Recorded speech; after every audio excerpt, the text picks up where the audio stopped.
OK.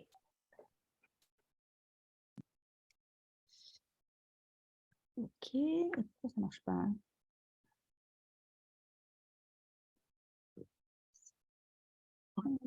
Et voilà. Sinon, j'y retourne. OK. Viens là, derrière, partager. Hop. Et voilà, on est parti. OK. Bien. Alors, quelques mots sur... est-ce que vous voyez mes slides? Oui. Oui. Parfait. Alors, c'est parti. Quelques mots sur notre commission. Donc, nous sommes la commission dynamique associative. Nous sommes 4 administrateurs.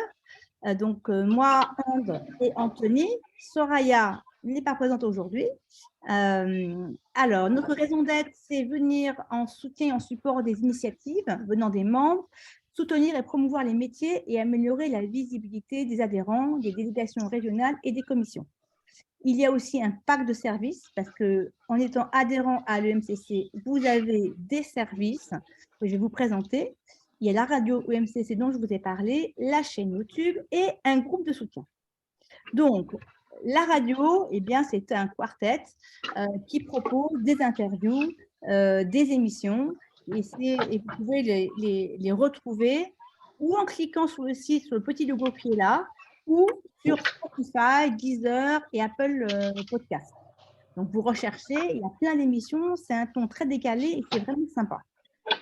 Ensuite, il y a un groupe de soutien intercoach dont vous avez l'adresse, qui est une des portes d'entrée à l'EMCC pour les coachs mentors et les juniors et ceux qui sont en difficulté professionnelle.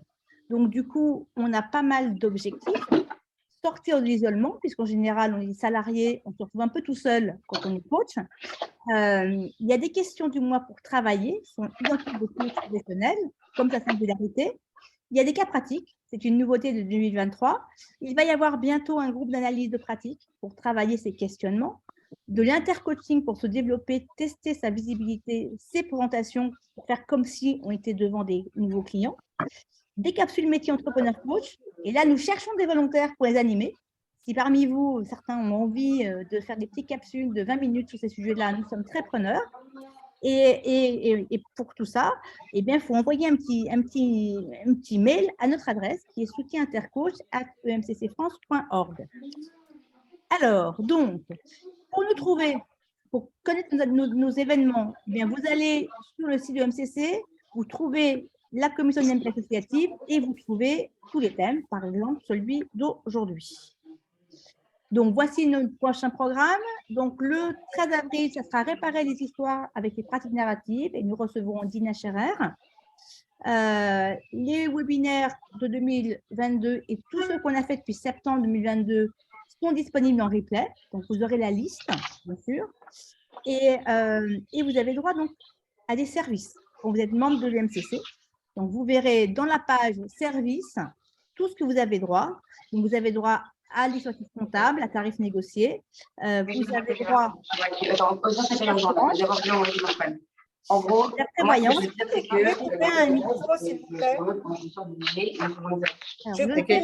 quelqu'un qui a son truc ouvert là. Je n'ai presque fini. Donc, voici, vous verrez tout ce qui est là. Vous y avez droit à tarif négocié. Et donc, bien sûr, donc, vous pouvez devenir nos ambassadeurs dans vos régions, participer aux activités des commissions. Donc, pour ça, vous proposez, donc, puisque nous sommes une association et nous sommes tous des bénévoles ici. Et en dernier lieu, ben voilà, voici l'adresse du groupe de soutien intercoach. Si vous voulez participer, ben, vous nous envoyez un petit mot sur cette adresse-là. Pour nous écrire en tant que soutien intercoach, voici notre adresse. Et nous avons besoin d'avoir vos envies de webinaires, vos idées de questions du mois, vos propositions de capsules et plus globalement être proche de vous et connaître vos besoins. Donc, voilà ce que je voulais vous dire. Pour en dernier lieu, ben, le prochain webinaire, donc tu peux mettre l'adresse, s'il te plaît, Anne, d'inscription dans le chat. Ça sera le 13 avril, c'est notre coming soon, avec Dina Scherer, qui nous parlera comment réparer les histoires avec les pratiques narratives. Et tout de suite, Nous avons donc Christian Pérez qui vient nous parler de la posture méta-augmentée avec les méthodes de pratique réflexive. Donc, j'arrête mon partage d'écran. Ici. Et donc, je passe la parole à Christian qui va se présenter à vous tout de suite. Eh bien, merci Sylvie et bonjour à toutes et à tous. Et je vous remercie pour votre présence très nombreux à ce webinaire. Merci beaucoup. Merci Sylvie aussi pour cette opportunité de partager bien finalement sur la réflexivité. Alors, ce que je vais faire, je vais essayer de partager mon écran. Déjà, est-ce que vous m'entendez bien déjà? Est-ce que tout va bien en termes de son? Oui, Très bien, parfait. Oui. Eh bien, écoutez, on est parti. Alors, bienvenue à toutes et à tous. Alors, je vais vous proposer le fonctionnement suivant. Je vais vous proposer de couper vos micros pour éviter les interférences. Je vous propose aussi d'écrire vos questions et vos commentaires dans le chat d'ores et déjà. Et puis, à chaque fois que vous verrez ce petit logo, ce sera l'occasion finalement de répondre aux différentes questions et commentaires dans le chat. Et si vous le souhaitez, vous lèverez la main pour finalement prendre la parole. Alors, nous allons parler de quoi aujourd'hui? Nous allons parler de pratique réflexive et nous allons parler aussi de l'explicitation de sa pratique. L'explicitation de sa pratique et non pas de la verbalisation de sa pratique pour devenir un coach praticien réflexif. Alors, comme c'est le MCC qui organise ça, je vais bien sûr parler de la réflexivité chez un coach. Mais en fin de compte, mon propos va aussi intéresser n'importe quel type de praticien pour devenir réflexif, à partir du moment où il travaille avec un être humain. Donc, ça s'adresse à n'importe quel praticien qui a l'humain comme objet de sa pratique. Alors, je vais me présenter très rapidement. Donc, je m'appelle Christian Pérez, j'ai 63 ans, je suis ingénieur de formation, je suis coach professionnel depuis 2017. J'ai passé une première carrière de 40 ans dans l'industrie, particulièrement 36 ans d'expérience dans la production d'électricité d'origine nucléaire et j'ai 12 ans d'expérience dans la formation professionnelle, dans le domaine technique de la conduite des réacteurs, bien sûr, mais aussi du facteur humain. Et c'est à cette occasion que j'ai pratiqué la pratique réflexive et que j'ai utilisé l'explicitation de ma pratique comme outil d'initiation à la pratique réflexive. Et vous voyez les deux petites images qui sont en train de s'animer à côté. Pendant tout ce webinaire, je vais me servir de ces deux images pour illustrer la pratique réflexive. Ces deux images symbolisent un cerveau sous forme de bougie éclairée et de bougie éteinte. Eh bien, vous allez comprendre. Je suis parti en inactivité et donc j'ai débuté une nouvelle carrière de coach professionnel. Et puis, depuis peu, je me suis formé aussi à la supervision. Et puis, je suis aussi référent professionnalisation de l'EMCC Aquitaine. Voilà qui je suis. On est parti. Je vous propose une petite introduction pour illustrer ce qu'est la réflexivité en coaching. Réflexivité en coaching. Allez, je vous donne quelques secondes de réflexion pour me trouver la définition, votre définition de la réflexivité. Allez, quelques petites secondes de réflexion. Alors, parce qu'en fait, je suis allé voir sur Google. Et Google me dit la chose suivante, la capacité à pouvoir réfléchir sur soi-même serait la réflexivité. La capacité à pouvoir réfléchir sur soi-même. Alors moi, je serais tenté de dire bof à cette définition parce que réfléchir sur soi-même, on ne me dit pas sur quoi, on ne me dit pas quand réfléchir sur moi-même, comment, avec quel outil et pourquoi faire. Alors, je vais vous proposer de cadrer notre webinaire d'aujourd'hui. On va parler de réflexivité sur sa pratique. Par exemple, un coach avec sa superviseure ou un coach en analyse de pratique qui parle de sa dernière séance avec Madame Martin. Elle va parler de réflexivité sur sa pratique, c'est-à-dire bougie éteinte, à froid, en dehors de sa pratique, après sa pratique. Et aujourd'hui, nous allons parler aussi de la réflexivité dans sa pratique. Cette même coach avec sa cliente, Madame Martin, c'est-à-dire en réflexivité à chaud, bougie éclairée. Illustrons cette pratique réflexive, cette réflexivité dans sa pratique. Madame Martin, la cliente, dit la chose suivante. Vous savez, dans ma famille, j'étais la petite dernière. Je n'avais pas le droit à la parole. Alors, prendre la parole en comité de direction, oh, comment dire? La coach se dit, mais qu'est-ce qu'elle veut te dire là? As-tu observé où elle portait ses yeux? En bas à droite, en plein dialogue intérieur? Alors, t'en fais quoi? Ben, j'ai l'intention de lui proposer de me dire ce qu'elle est en train de se dire. J'ai l'intention de lui proposer de me dire ce qu'elle est en train de se dire. Notez bien cette phrase. J'ai l'intention. OK, alors quel outil tu choisis? La reformulation, un silence, une question? Et comment tu la formules, ta question? Attends. Je sens une émotion qui monte en elle. Allez, rappelle-toi ton intention. Te dire ce qu'elle se disait à elle. La coach reprend la parole vis-à-vis de sa cliente. Quand vous me dites que dans votre famille, vous n'aviez pas le droit à la parole, seriez-vous d'accord pour me dire comment ça se passait? La coach, as-tu repéré de la peur dans ses yeux? Ta question n'était-elle pas trop intrusive? Bon, alors, qu'est-ce que tu proposes maintenant? Je sens que j'ai loupé quelque chose. J'ai loupé un truc. Il faudra que j'y revienne plus tard. Il faudra que j'y revienne plus tard. Oui, mais quand? Comment? En se repassant le film? Le problème, c'est que j'ai pas le DVD du film. À froid, après la séance, avec ma superviseure? Par réflexivité, donc, sur ma pratique? Bougie éteinte? À froid? Et puis, la verbalisation de ma pratique sera-t-elle suffisante? Rappelez-vous bien de cette phrase, on en parlera tout à l'heure. La verbalisation de ma pratique sera-t-elle suffisante? Et puis, comment ça se fait que, à chaud, dans ma pratique, bougie éclairée, j'ai manqué de réflexivité?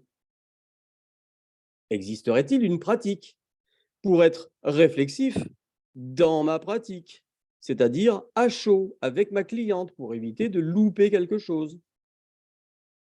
Eh bien, c'est de ça dont nous allons parler, de la pratique réflexive de Donald Schoen, pratique réflexive sur sa pratique et pratique réflexive dans sa pratique, c'est-à-dire bougie éteinte à froid après avoir pratiqué sur sa pratique et la pratique réflexive dans sa pratique à chaud, bougie éclairée. C'est de ça dont nous allons parler.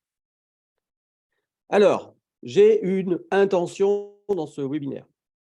Je proviens du domaine de l'andragogie. Je vous l'ai dit tout à l'heure, l'andragogie, c'est quoi? C'est l'éducation des adultes, la pédagogie pour adultes, allez, on va dire la formation professionnelle. Je proviens d'un domaine qui est donc de la formation professionnelle dans lequel on pratique la pratique réflexive. C'est un concept de Donald Schoen, qui est un pédagogue américain du siècle dernier, qui a conçu la pratique réflexive pour la formation professionnelle. Évidemment, comme je l'ai utilisé pendant une douzaine d'années, eh bien, je l'utilise en pratique du coaching, évidemment, et je fais naturellement appel à cette pratique. Mon intention est la suivante, c'est de vous montrer que ce concept est adapté à la pratique du coaching. Ça, c'est mon intention. Je vous propose après les objectifs suivants. À l'issue de ce webinaire, vous devriez être capable de définir le concept de pratique réflexive sur sa pratique, c'est-à-dire à froid, bougie éteinte, et définir le concept de pratique réflexive dans sa pratique, c'est-à-dire à chaud, avec sa cliente devant, bougie éclairée.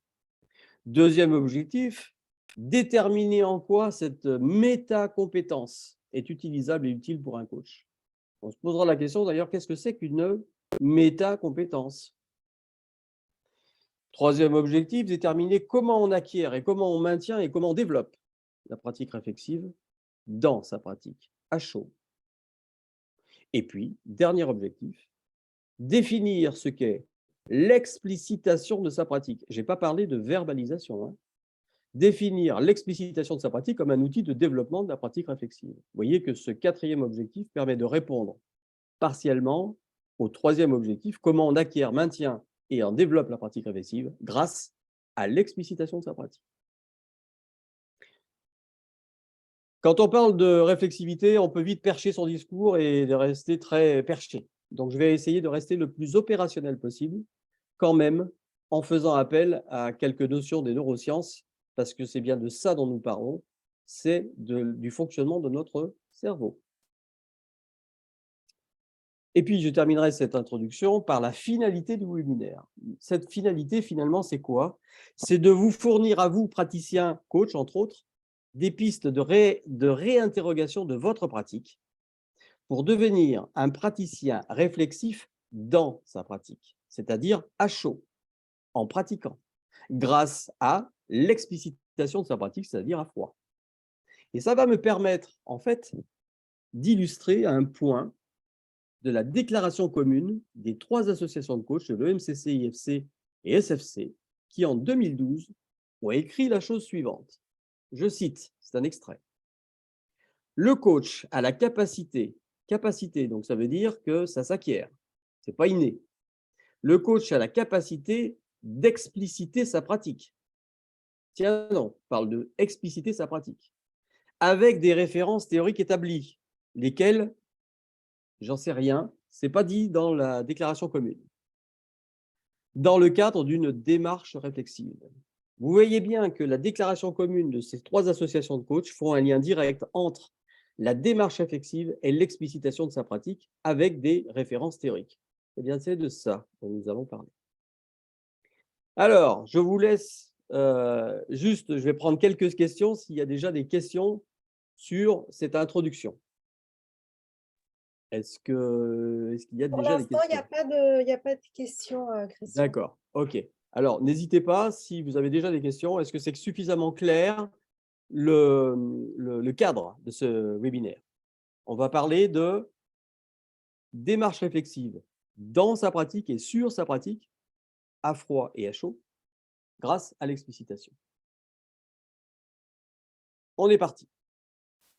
Allez, je vous ai dit que, en fait, comme je suis issu d'un domaine de la formation professionnelle et que la pratique réflexive a été conçue pour la formation professionnelle, quel lien y a-t-il entre la formation professionnelle et le coaching pour que je puisse dire que la pratique réflexive est utilisable en coaching? Alors évidemment, dans la formation et le coaching, évidemment, les finalités sont différentes. En formation, c'est l'acquisition de capacités pour mettre en œuvre des compétences en situation de travail de manière autonome, alors qu'en coaching, c'est la définition, la formulation d'un objectif pour l'atteinte de cet objectif pour une évolution personnelle et professionnelle. Donc évidemment, la formation professionnelle et le coaching, des choses différentes. Cependant, il y a des points communs vis-à-vis du praticien. Ces points communs, on va les lister. Les 2 formateurs et coachs interagissent avec un humain adulte dans toutes ses dimensions d'imprévisibilité et de complexité contextuelle. Qu'est-ce que ça veut dire? Tout simplement, en formation ou en coaching, j'ai un être humain devant moi qui est spécifique et il faut que je m'adapte en temps réel. Deuxième point commun. En formation, l'apprenant doit positionner le formateur doit positionner l'apprenant acteur de sa formation pour qu'il devienne autonome en situation de travail. En coaching, le coach s'assure que son coaché est suffisamment engagé dans son processus pour qu'il devienne autonome. C'est donc un point commun également. Les 2 praticiens, formateurs d'un côté et coach de l'autre, utilisent des ressources, des outils, des méthodes, des stratégies qui sont évidemment différentes, qui sont spécifiques à chaque métier. Cependant, les 2 formateurs et coachs doivent élaborer des intentions qu'ils doivent adapter en temps réel à la spécificité de l'être humain qui est devant lui. Et en temps réel, ils doivent adapter leurs intentions. C'est autant de savoir-faire et de savoir-être qui sont communs que les 2 formateurs et coachs doivent adapter à la spécificité de l'être humain qui est devant eux. Et donc, ça nécessite de la réflexivité dans sa pratique, en termes de réactivité. Je résume. En andragogie, enfin en formation professionnelle et en coaching, on a un être humain en face de soi avec toutes ces dimensions de complexité et on doit l'amener à être autonome. Et les 2 praticiens doivent, en temps réel, élaborer des intentions qu'ils doivent adapter à la spécificité de l'être humain. Les 2 formateurs et coachs doivent donc faire preuve de réflexivité dans leur pratique. C'est la raison pour laquelle je considère que la pratique réflexive de Donald Schoen est adaptée au coaching. Et nous allons voir justement en quoi cette pratique réflexive est utile et utilisable. Ceci étant dit, revenons au coaching. Que fait-on par exemple en supervision ou en analyse de pratique? Le coach vient avec sa problématique. Donc là, on est à froid, hein, on est en dehors de la pratique. La coach vient avec sa problématique. J'étais avec Madame Martin, nous étions à la 2e séance, elle vient pour des difficultés pour prendre la parole en comité de direction. J'ai utilisé la ligne de vie, par exemple, et elle me disait que dans sa famille, elle était la petite dernière et qu'elle n'avait pas le droit à la parole. Alors, parler en comité de direction, comment dire? Et là, je lui pose une question et depuis, j'ai du mal avec le rapport collaboratif. Que vient de faire la coach? Elle vient de parler de la situation. Elle vient d'élaborer une réflexion que je qualifie de réactive. J'ai du mal avec le rapport collaboratif. C'est une réflexion réactive issue d'une perception, d'une sensation, voire même d'une émotion. Depuis que je lui ai posé cette question, elle est bloquée et j'ai du mal avec mon rapport collaboratif. Ou alors une autre émotion, j'ai peur d'être bloqué. C'est une réflexion réactive, rien à voir avec de la réflexivité. La superviseure lui pose un certain nombre de questions. Première prise de recul de la coach. Elle commence à dire, comment se fait-il que je rentre par ma problématique, par une perception, une sensation, une émotion, plutôt que de parler de ma pratique? Deuxième prise de recul. Est-ce que ça voudrait dire que je suis centré plus sur les émotions, les sensations, les perceptions, plus que sur ma cliente et sur ma pratique? Il faudrait que j'arrive à prendre de la distance émotionnelle et psychologique pour que je me concentre sur ma pratique. Et on peut aller beaucoup plus loin, on peut aller prendre du recul par rapport à cette première réflexion. Le début de la réflexivité, c'est lorsque ma réflexion devient l'objet de ma réflexion. Je répète, le début de la réflexivité commence lorsque ma réflexion devient l'objet de ma réflexion. Je suis parti sur une réflexion réactive qui n'a strictement rien à voir avec la réflexivité. Et c'est à partir de là que je commence à prendre du recul. Méta veut dire prendre du recul, prendre de la hauteur. Et on peut aller beaucoup plus loin. Finalement, le coach finit sa séance de supervision et elle en ressort finalement avec une suite à donner au processus de coaching en cours. Parfait. Finalement, elle a une stratégie, des outils à utiliser. Parfait. Moi, je pose une question. Tout à l'heure, elle a dit, je sens que j'ai loupé quelque chose. Finalement, sa séance de supervision ou d'analyse de pratique, est-ce qu'elle a été utile pour en tirer quelque chose sur sa réflexivité dans sa pratique en général? Est-ce que l'analyse de pratique, la supervision, alimente ma pratique réflexive dans ma pratique pour être efficace et de ne pas louper quelque chose de manière peut-être à expérimenter quelque chose pour une nouvelle fois analyser ma pratique réflexive, etc., etc. Alors, je pose une question, je vous invite à y réfléchir. Quand vous venez en supervision ou en analyse de pratique, vous venez pour résoudre des difficultés. Parfait. Vous venez aussi pour faire preuve de réflexivité sur votre pratique, les outils que vous utilisez, la question que j'ai posée, l'analyse transactionnelle, etc., etc. Enfin bref, les outils que vous utilisez. Mais venez-vous aussi pour améliorer votre réflexivité dans votre pratique, pour éviter de louper des choses et être réactif en situation. Je vous laisse y réfléchir quelques secondes et je prends des questions s'il y en a déjà. Pas de questions encore pour le moment. Bon, alors soit c'est limpide ou alors c'est nébuleux. On va opter pour la première. Bon, ok. Donc finalement, lorsque vous êtes en supervision ou en analyse de pratique, est-ce que vous portez un regard sur votre réflexivité dans votre pratique pour éviter de louper des choses? Alors, maintenant, je vais poser des jalons pour aller jusqu'à la pratique réflexive de Donaldson. Je vais poser des jalons pour bien comprendre, en fin de compte, qu'est-ce que c'est qu'un praticien. Alors, on peut illustrer les compétences d'un praticien suivant 3 dimensions. La première dimension, c'est que le praticien qu'il soit coach ou formateur, il dispose de ressources personnelles qu'il a acquises en formation, en expérience, à force de travailler, en supervision, en analyse de pratique. Bref, il dispose de ressources, ce qu'on appelle le savoir. Ces savoirs, qu'est-ce qu'il fait? Il les met en pratique dans des pratiques professionnelles pour, évidemment, des résultats qu'il souhaite les plus efficaces possibles. Deuxième dimension. Qu'est-ce qu'il en fait? À froid, bougie éteinte, il analyse sa pratique pour alimenter la troisième dimension de ses compétences, c'est de comprendre. Comprendre quoi? Eh bien, le lien qu'il y a entre les ressources qu'il a mises en œuvre et les résultats qu'il a obtenus. J'ai posé une question, j'ai utilisé un outil, quel résultat j'ai obtenu? Ça, c'est à froid. Et finalement, il se dit, la prochaine fois, il faudra peut-être que je combine mieux mes ressources et que je mobilise mieux mes ressources pour obtenir de meilleurs résultats. Ça, c'est quoi? C'est la boucle d'amélioration continue de sa pratique. Et je n'ai pas parlé de pratique réflexive, là. J'ai parlé de sa pratique. C'est-à-dire que j'ai des outils, des questions fermées, des questions ouvertes, l'analyse transactionnelle, la process com, etc., etc.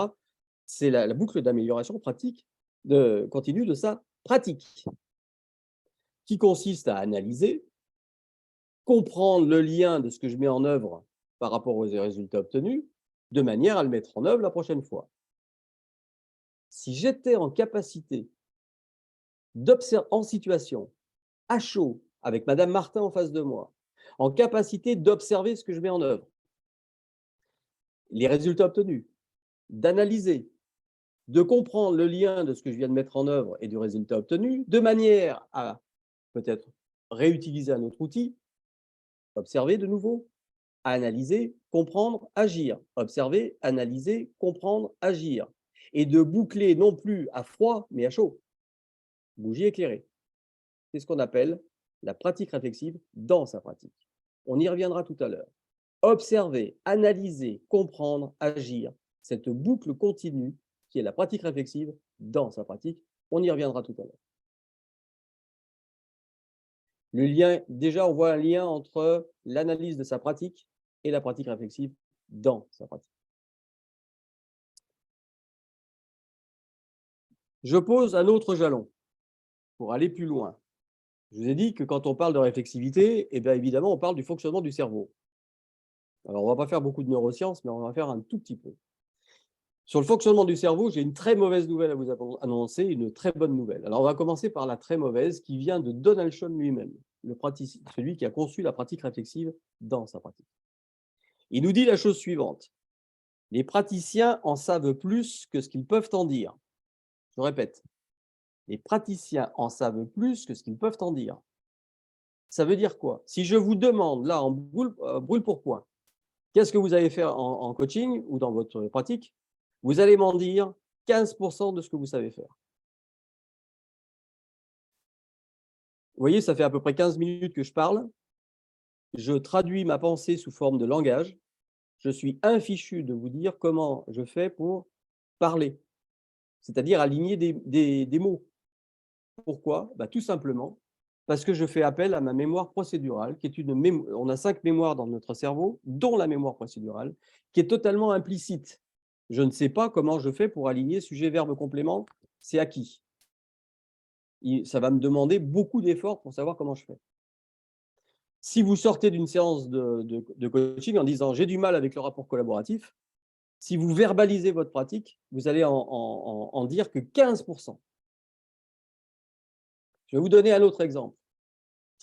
Trivial celui-ci. Cette petite fille qui apprend à faire du vélo, elle sait qu'elle ne sait pas tenir en équilibre. Elle apprend, son père l'aide, elle se prend des gamelles, elle tombe, elle remonte sur le vélo, puis au fur et à mesure, hop, ça y est. Maintenant, elle sait qu'elle sait tenir en équilibre. Posez-lui la question quand elle sera adulte. Comment fais-tu pour tenir en équilibre? Elle ne sait plus qu'elle sait tenir en équilibre.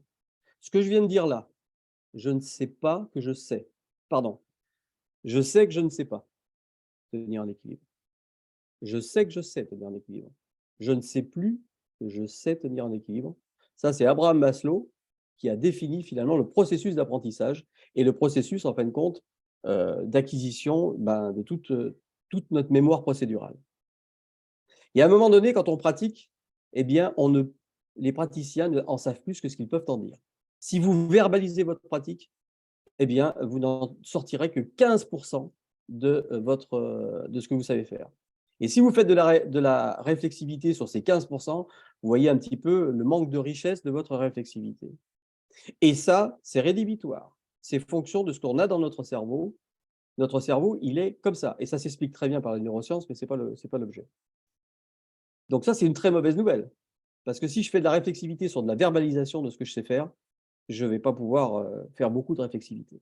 Par contre, j'ai une très bonne nouvelle qui nous vient d'un certain Pierre Vermersch, qui était un psychothérapeute chercheur au CNRS, qui disait la chose suivante. Le praticien conserve en lui une trace mémorielle de ce qu'il vit. Le praticien conserve en lui une trace mémorielle de ce qu'il vit. C'est certainement pas dans la mémoire procédurale, parce qu'elle est implicite. C'est certainement ailleurs. Qu'il est possible de faire revenir à la conscience. Ah, qu'il est possible de faire revenir à la conscience. Pierre, dis-nous comment on fait. Eh bien, Pierre Vermersch, c'est celui qui est le concepteur d'une technique qui s'appelle la technique d'entretien d'aide à l'explicitation de sa pratique. Une technique qui a été élaborée en 1994, sur laquelle j'ai été formé en 1995 et que j'ai utilisé toute ma carrière. J'ai été recyclé périodiquement tous les 5 ans pour être qualifié à cette technique d'entretien d'aide à l'explicitation. Ça veut donc dire que dans notre cerveau, on a une mémoire procédurale. Si je verbalise ce que je sais faire, je vais en dire que 15%. Et il va falloir aller expliciter cette pratique pour que la réflexivité soit la plus riche possible. Aller chercher ce que la coach a dit tout à l'heure. Je sens que j'ai loupé quelque chose. Alors, qu'est-ce que c'est qu'un praticien réflexif d'après Donald Schoen? C'est celui qui exerce son art en ayant conscience de sa pratique. Celui qui exerce, donc déjà, c'est la pratique réflexive de Donald Schoen, c'est en situation, c'est à chaud. Celui qui exerce son art, il dit tiens, c'est bizarre, c'est un art et c'est pas un métier. Il dit que c'est pas un métier, c'est bizarre. En ayant conscience de sa pratique. Qu'est-ce que ça veut dire avoir conscience de sa pratique? Alors on va expliquer ces différents termes. On va déjà prendre qu'est-ce que ça veut dire exercer en ayant conscience de sa pratique. Alors là, je vais prendre 3 pédagogues québécois qui ont écrit un bouquin sur la pratique réflexive et ils nous disent la chose suivante. Pratiquer en ayant conscience de sa pratique, c'est rendre conscient ce qui ne l'est pas. Bon, je vous dis franchement, je l'aurais trouvé tout seul. Rendre conscient ce qui ne l'est pas. OK. Et ils nous disent, décrivent finalement, avoir conscience de sa pratique, c'est quoi? C'est de l'expliciter. Ah, déjà, vous voyez qu'ils ne parlent pas de verbalisation, ils parlent bien d'expliciter sa pratique. Pour la décrire, et oui, il va falloir aller chercher les 85% de pratiques que l'on ne peut pas verbaliser. Pour en faire quoi? Pour l'analyser, la comprendre. C'est ce qu'on a vu tout à l'heure. Vous vous rappelez? Analyser pour comprendre. Comprendre le lien qu'il y a entre ce que je mets en œuvre et les résultats obtenus. Pour en faire quoi? Mesurer l'efficacité, le soumettre à un examen critique. Ça, c'est quoi ça?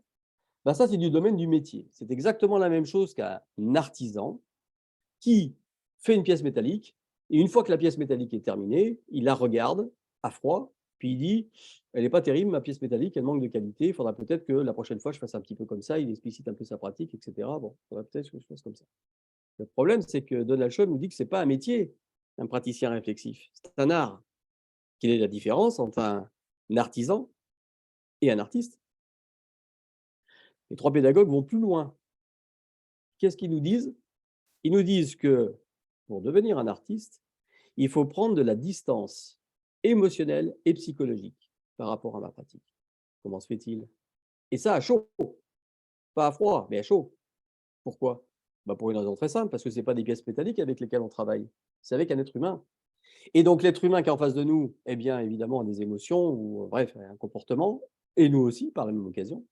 Donc pour être un praticien réflexif, il faut que je prenne de la distance émotionnelle et psychologique. Ça ne suffit pas. Il faut aussi que j'adapte mes propres modèles aux modèles existants à chaud. Et il faut que je m'adapte à la personne qui est en face de moi. À chaud, bougie éclairée, en situation. Et ça concourt à ma propre construction. Et ça, ce complément, c'est bien de l'art. J'ai pris une photo d'un artiste, chanteur-guitariste, qui tous les soirs monte sur scène et tous les soirs est avec une salle différente. Il faut bien sûr qu'il prenne de la distance émotionnelle et psychologique, évidemment, et qu'il adapte son chant, son jeu de guitare à la situation, et donc il adapte ses propres modèles, et c'est comme ça qu'il se construit en tant qu'artiste. Donc je viens de donner la définition d'un praticien réflexif d'après Donald Schoen, celui qui exerce son art en ayant conscience de sa pratique. Finalement, on a tout là pour dire ce qu'est un praticien réflexif en situation. C'est celui qui conscientise le processus suivant dans sa pratique, à chaud, avec Madame Martin en face de moi. C'est celui qui, à chaud, est capable d'observer, analyser, comprendre et agir. Observer quoi? Eh bien, observer les résultats de ma question que j'ai posée vis-à-vis de Madame Martin, observer ma posture, observer le lien que j'entretiens avec dans les trois directions, client, coach, relation que j'entretiens. Qu'est-ce que j'en fais de cette observation? Alors, pour ceux qui ont fait un peu de PNL, quand on observe, on calibre. La calibration, c'est quoi? Eh bien, c'est la mesure des comportements conscients et non conscients de l'être humain. Et cette distance, donc, on calibre, on décompose ce que nous dit la cliente, on trie, on traduit, on résume, on synthétise, on recherche les influences. La question que j'ai posée, quelle influence ça a eu sur son comportement? Je fais des liens par rapport à ce qu'elle m'a dit la dernière fois et ce qu'elle me dit aujourd'hui. J'établis des relations. J'émets des hypothèses sur les causes de ces blocages. Elle me dit qu'elle est bloquée en comité de direction, qu'elle ne peut pas prendre la parole. Émettre des hypothèses de manière à quoi? Alors, ce n'est pas une liste exhaustive, hein, l'analyse. Ce n'est pas une liste exhaustive, mais c'est une liste. Finalement, j'analyse et j'en fais quoi? Eh bien, pour comprendre. Comprendre quoi? Le lien qu'il y a entre ce que je viens de mettre en œuvre, la question que j'ai posée, et les résultats obtenus. De manière à quoi? Eh bien, à élaborer une nouvelle intention, parce que finalement, je ne suis pas arrivé au résultat que j'ai obtenu, que je souhaitais plutôt, pour de nouveau décider d'un outil, une autre question, un silence, une reformulation, un outil, l'analyse transactionnelle, la ligne de vie, la pensée SCOM, etc., la spirale dynamique. Bref, un outil. Et de nouveau, qu'est-ce que je fais? Eh bien, j'analyse, j'observe, j'analyse, je comprends, j'agis. La pratique réflexive en situation, dans sa pratique, c'est observer, analyser, comprendre, agir. Et cette boucle continue jusqu'à converger vers le premier point, vers son objectif. Cette boucle, je ne l'ai pas inventée. C'est une certaine Marguerite Altay, qui est pédagogue française, qui a écrit un bouquin sur la pratique réflexive et qui dit que la pratique réflexive est une méta-compétence. C'est-à-dire que pendant que j'utilise un outil, eh bien, je fais autre chose. J'observe, j'analyse, je comprends, j'agis. Et elle donne cette définition de cette métacompétence qui est un savoir observer, un savoir analyser, un savoir réfléchir, comprendre, et un savoir décider de l'outil que je vais mettre en œuvre en suivant. C'est donc un ensemble de savoir-faire en action. Alors, je vous entends de là réfléchir tellement fort que je vous entends dire « mais comment on fait tout ça en même temps ?»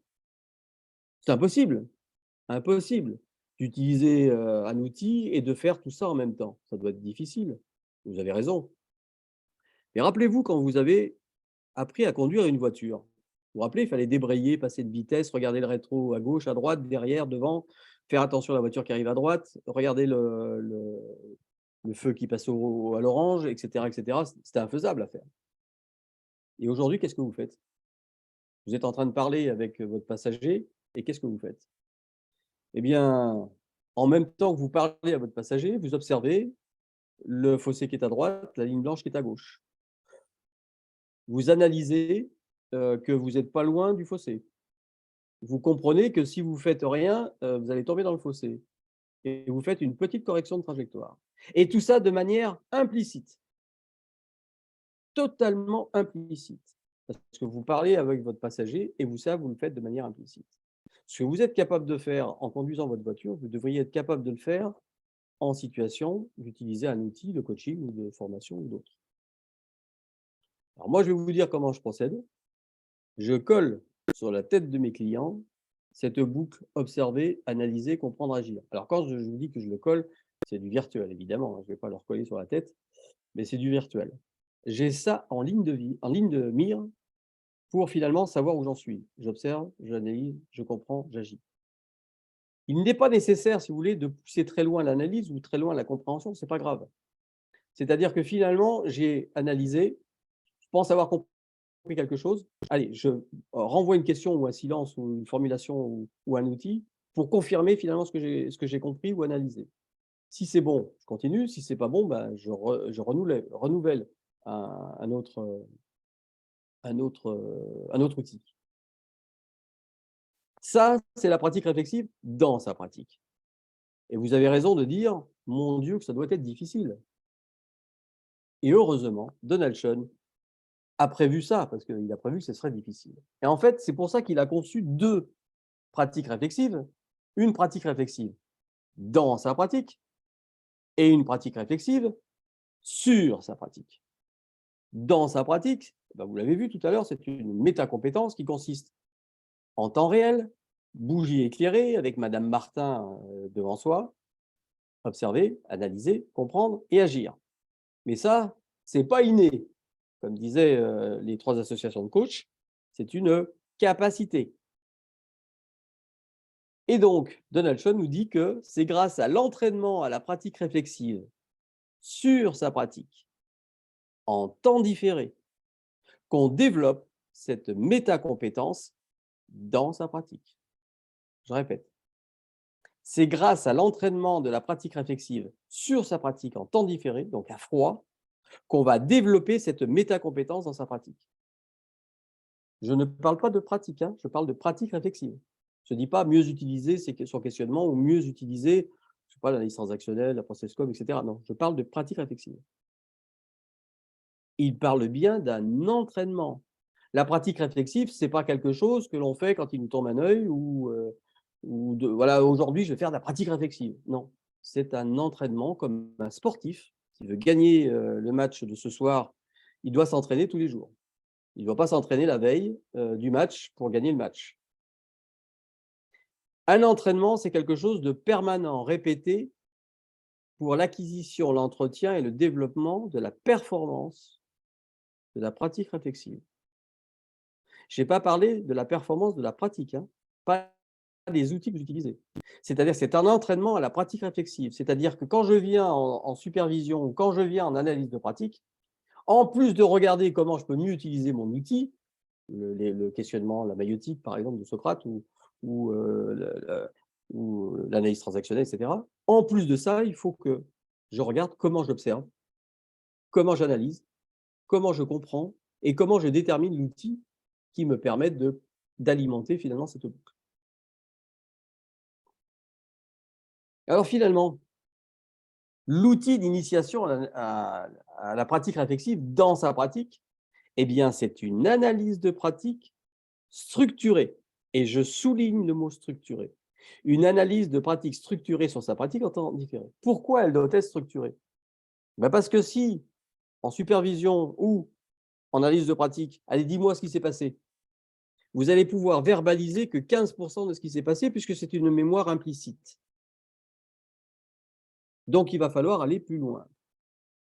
Notamment, il va falloir prendre le temps de décomposer le processus que j'ai mis en œuvre, qui a consisté à observer, analyser, comprendre pour agir intentionnellement. Qu'est-ce que j'ai observé quand j'ai avant de poser ma question?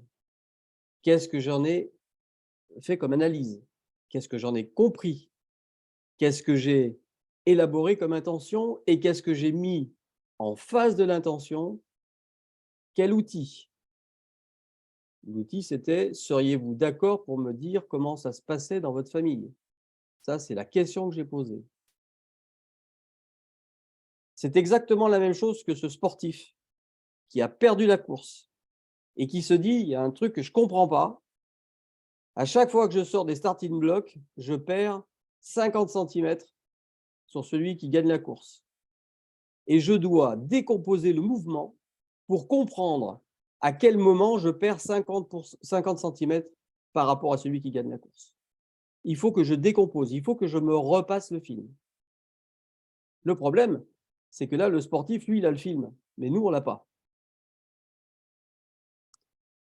L'idée de cette analyse de pratique structurée pour alimenter donc, ma pratique réflexive dans ma pratique doit consister à se présenter la situation vécue et de sa pratique plutôt que de se la représenter. Ce que la coach a dit tout à l'heure, j'ai du mal avec le rapport collaboratif, c'est une représentation de la situation ou de sa pratique. Ce n'est pas la situation et sa pratique. Dans l'analyse de pratique structurée, il faut se présenter la situation, c'est-à-dire placer sa pratique, réalisée en situation, comme l'objet de sa pratique. C'est ça, la mise à distance. Je dois me présenter la pratique pour me repasser le film et décomposer ce que j'ai observé, analysé, compris et agi. Cette analyse de pratique structurée passe aussi par un certain nombre de phases qui sont non pas la verbalisation, mais l'explicitation, évidemment. L'explicitation de sa pratique, parce qu'autrement, je vais faire une réflexivité que sur 15% de ce que je peux en dire.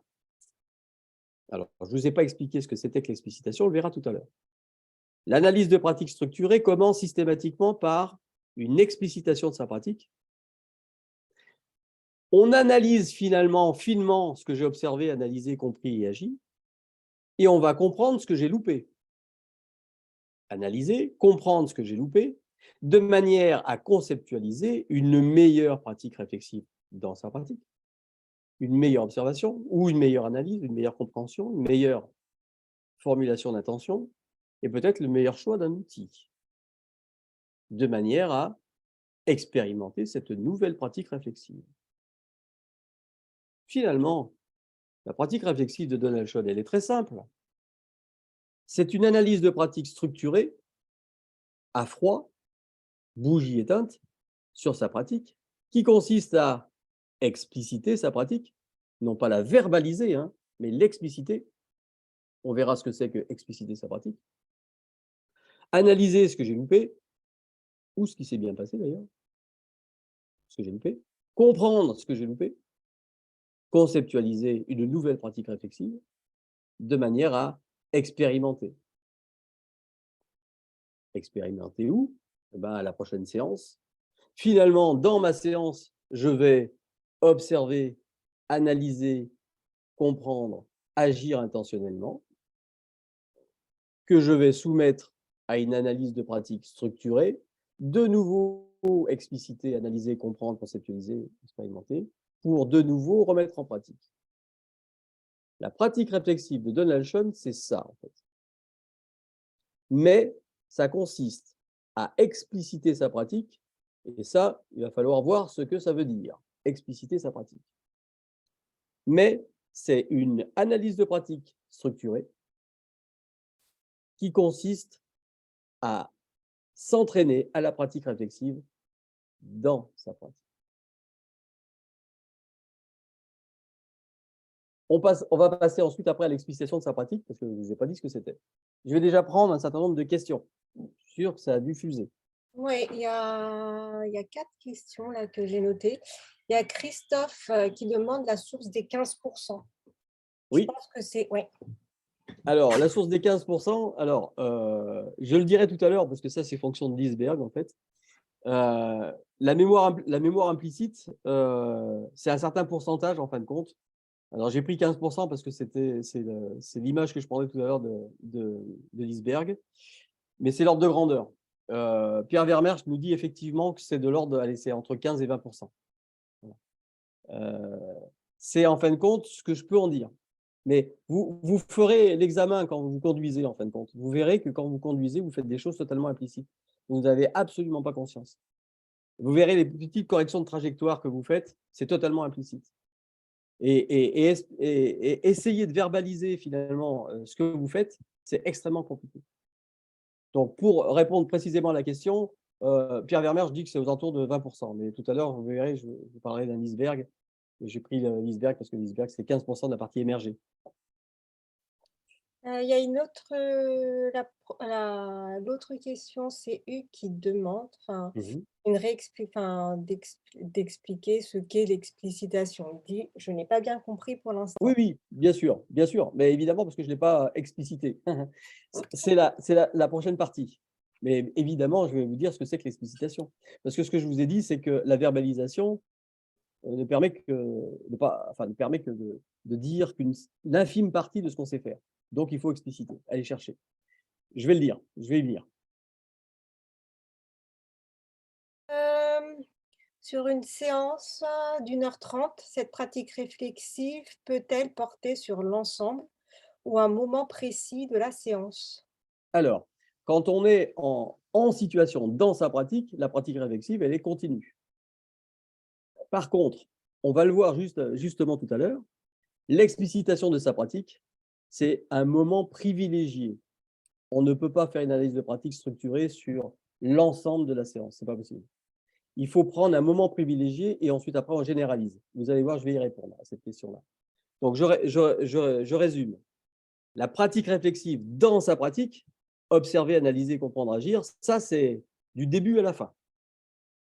Cependant, l'analyse de pratique structurée, c'est un moment privilégié et ça je vais en parler. Ensuite, il y a Ivana qui demande comment faire face au biais de confirmation qui doit forcément influencer notre réflexivité. Le biais De confirmation. Le billet de confirmation, désolé, je ne comprends pas la question. Billet de confirmation, c'est pas dans mon… Je peux l'expliquer. Oui, vas-y, si vas-y. jamais. Le biais de confirmation, en fait, c'est sciences cognitives. Ah, le biais, pardon, j'ai compris, Ouais, le biais. Le biais, ah, Non, d'accord. le biais. D'accord, ok. J'avais compris le billet, pour ça, ok.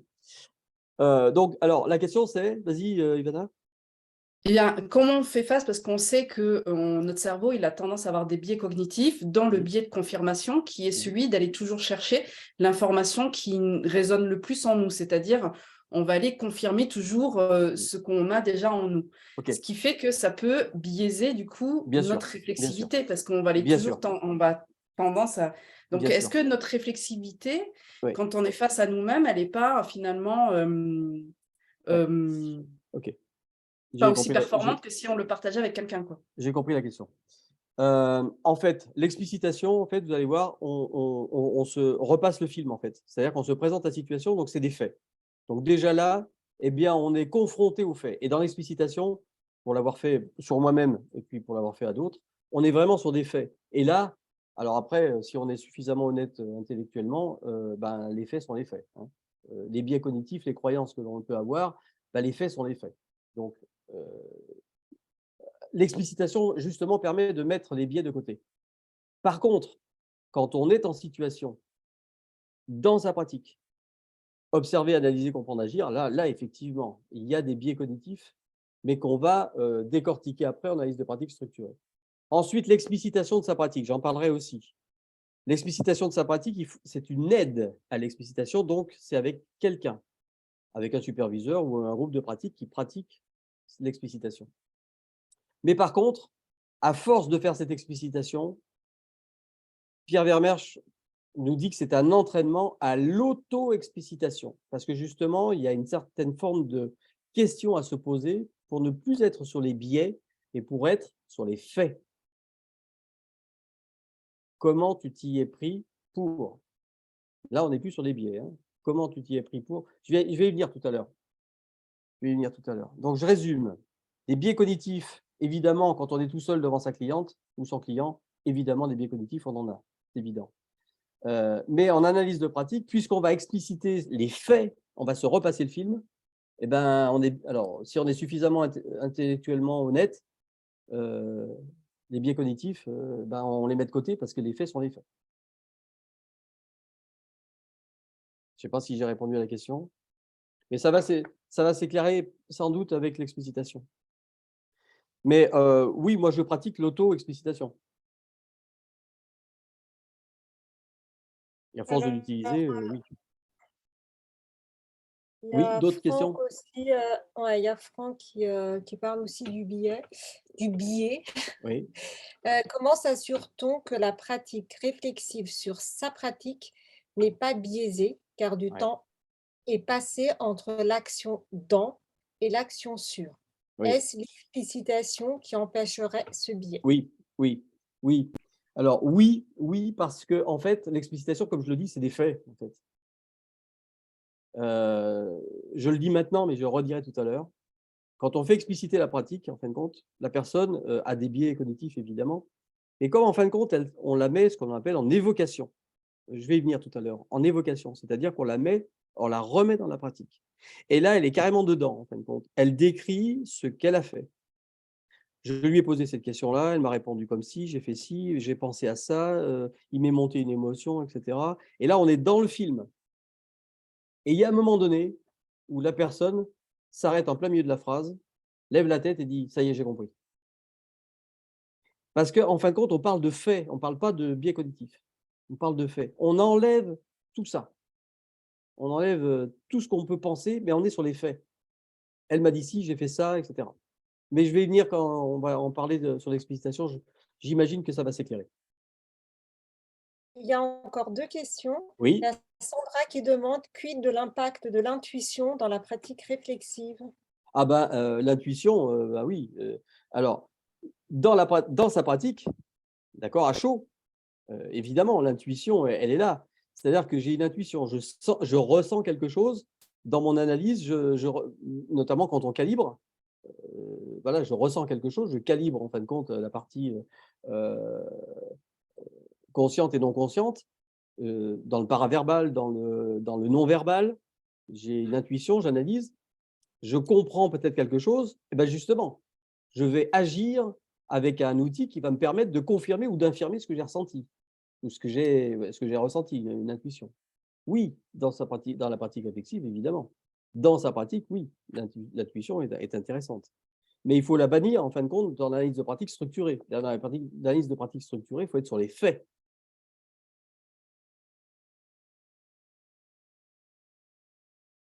Et dernière question, alors, il y en avait encore une dernière? Oui, il y a encore une question et une remarque. C'est Florence qui demande si vous pouvez répéter ce que l'on observe, l'outil utilisé, le résultat obtenu avec celui-ci, le lien du coach avec le coaché, 3 points de Voilà. suspension, autre. Bah, l'observation, en fin de compte, c'est tout ce que vous observez. C'est-à-dire, j'observe, en fin de compte, bah, le verbal, le non-verbal, le paraverbal, la réaction de ma cliente, l'effet aussi de l'outil que j'ai utilisé. Là, la coach a dit: «Seriez-vous d'accord pour me dire comment ça se passait dans votre enfance?» En fin de compte, qu'est-ce qu'elle va observer? Elle va observer la réaction de sa cliente. Elle va observer, finalement le résultat de cette question. Alors moi, je vous dis franchement, cette question-là, elle me paraît c'est une question fermée déjà. Seriez-vous d'accord pour me dire comment ça se passait? La réponse est oui ou non. Et comme en plus, elle a observé de la peur dans les yeux, bah, automatiquement, la coachée va dire: «Non, non, je ne suis pas d'accord parce que c'est trop pénible pour moi. Donc là, je ferme la porte là». Donc l'observation, c'est quoi? C'est l'observation finalement de l'outil que je viens de mettre en œuvre. Là, c'est une question, mais ça peut être, je sais pas, tiens, je fais un silence et j'observe. Quelle est la réaction de ma cliente par rapport au silence que j'ai? Ou alors une reformulation. Je viens de reformuler avec la même intonation de voix, avec les mêmes gestuels, et cetera. J'observe la réaction de ma cliente et je calibre. Puis ensuite, j'analyse et ensuite je comprends l'effet de ma reformulation, et hop, je relance la machine avec agir. Et il y a une remarque de Pierre et Oui, je ferai la même remarque. oui, Les faits sont toujours filtrés par mon système de bien sûr. représentation, Mmh. lié aux expériences éprouvées et mémorisées.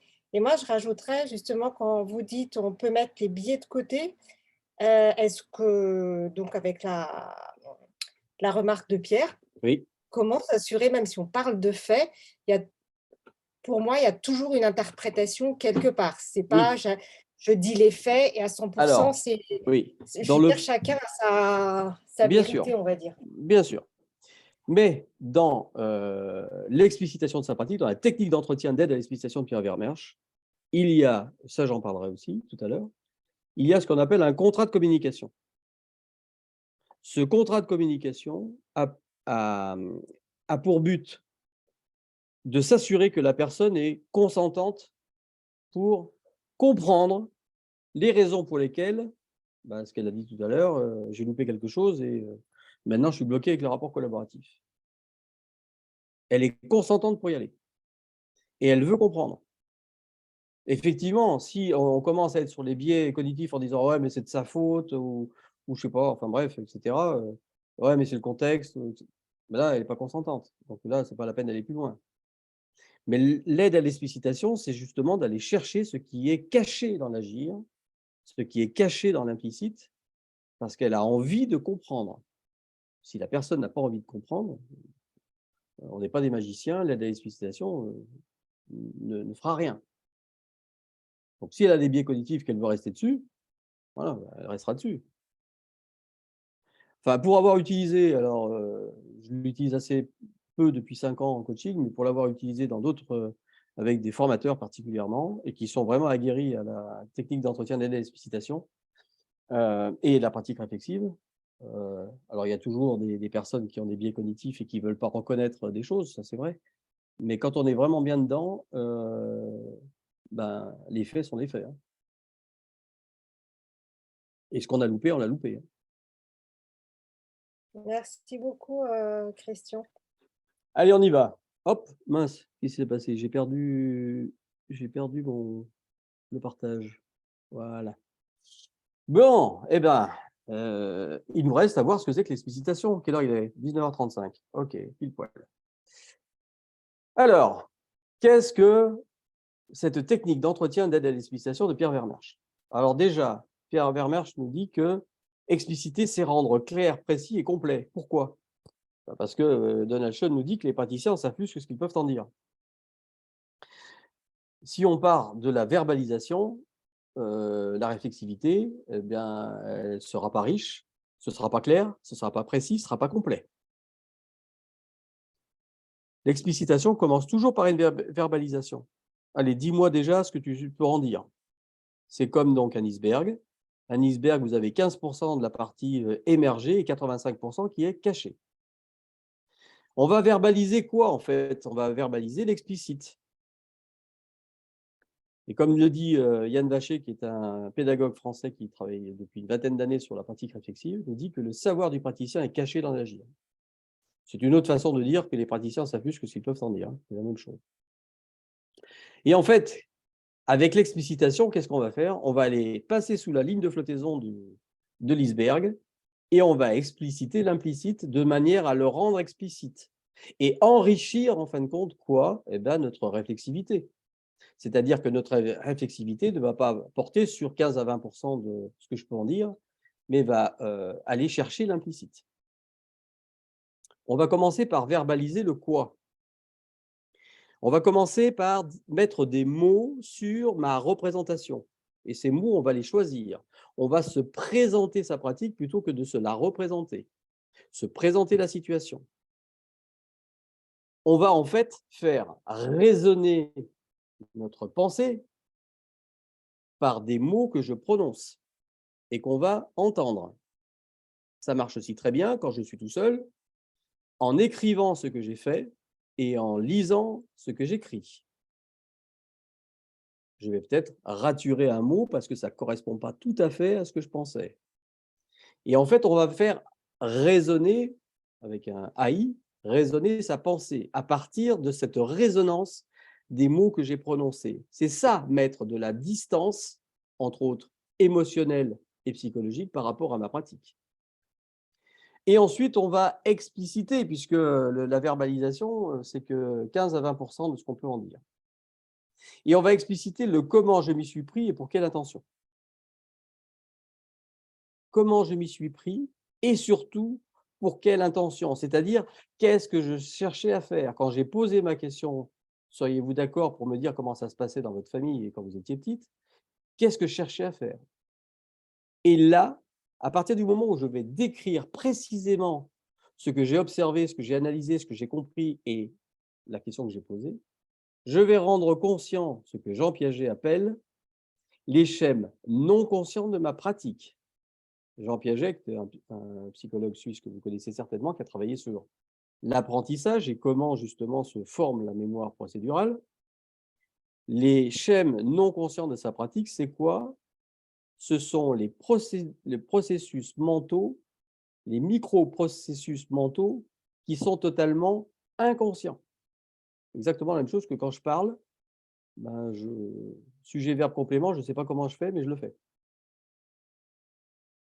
En fait, c'est le fait de se présenter la situation avec une description de comment ça s'est passé, qu'est-ce que j'ai fait, qu'est-ce qu'elle a fait, qu'est-ce qu'elle a dit, qu'est-ce que j'ai utilisé, qu'on va comprendre les schèmes non conscients de sa pratique. Et ça va nous permettre finalement d'apprendre de notre pratique, parce que je vais aller gratter, en fin de compte, les pourcentages de ma pratique qui sont implicites, qui sont sous la ligne de flottaison de l'iceberg. Rendre conscient les schèmes non conscients de ma pratique, ça me permet d'apprendre de ma pratique, d'aller chercher justement cette mémoire procédurale. Et c'est à partir de là où je vais pouvoir mieux analyser, comprendre sur un pourcentage plus important de ma pratique. Je voudrais accentuer le fait qu'il y a un moteur à la réflexivité. La réflexivité, on l'a dit tout à l'heure, ce n'est pas réfléchir. Ce n'est pas s'asseoir, se mettre la tête dans les mains, lever les yeux au ciel et réfléchir. Ce n'est pas ça la réflexivité. C'est mettre de la distance par rapport à sa pratique. On commence par choisir des mots qui traduisent notre pensée, on les dit, blablabla, blablabla, on les entend, et on vient comparer ce qu'on vient de dire par rapport à ce qu'on pense. Ça marche aussi très bien quand j'écris. Quand je suis tout seul et que je fais mon auto-explicitation, j'écris ce qui s'est passé, je lis ce que je viens d'écrire et je mets de la distance par rapport à ce que je pensais. Donc finalement, je fais résonner mes dissonances cognitives de ma pensée par une résonance par rapport à un son, à un sens, l'ouïe ou la vue. Et c'est ça, mettre de la distance par rapport, pour prendre conscience de ces dissonances cognitives. Et là, quelquefois, il y a des biais. Je pensais que c'était ça, mais finalement, non, en me repassant le film, c'est pas ça. Pierre Vermersch nous dit que quand on fait ça, quand on commence à expliciter, c'est-à-dire décrire, on accède à un vécu représenté. Le vécu représenté, c'est ce qu'elle disait tout à l'heure. J'ai du mal avec le rapport collaboratif. Ça, c'est une représentation. Ce n'est pas ce qui s'est passé. Et puis, Pierre Vermersch nous dit, l'expérience, en fin de compte, c'est quoi? C'est le vécu verbalisé et explicité. Parce que justement, mon expérience, ce n'est pas la durée d'expérience, c'est ce que j'ai explicité. Pourquoi? Parce que j'en sais plus que ce que je peux en dire. Si je ne fais que verbaliser ce que j'ai fait, je ne pourrai pas me créer mon expérience. Tout à l'heure, je vous ai dit, j'ai 36 ans d'expérience de trucs, j'ai 12 ans d'expérience de machin.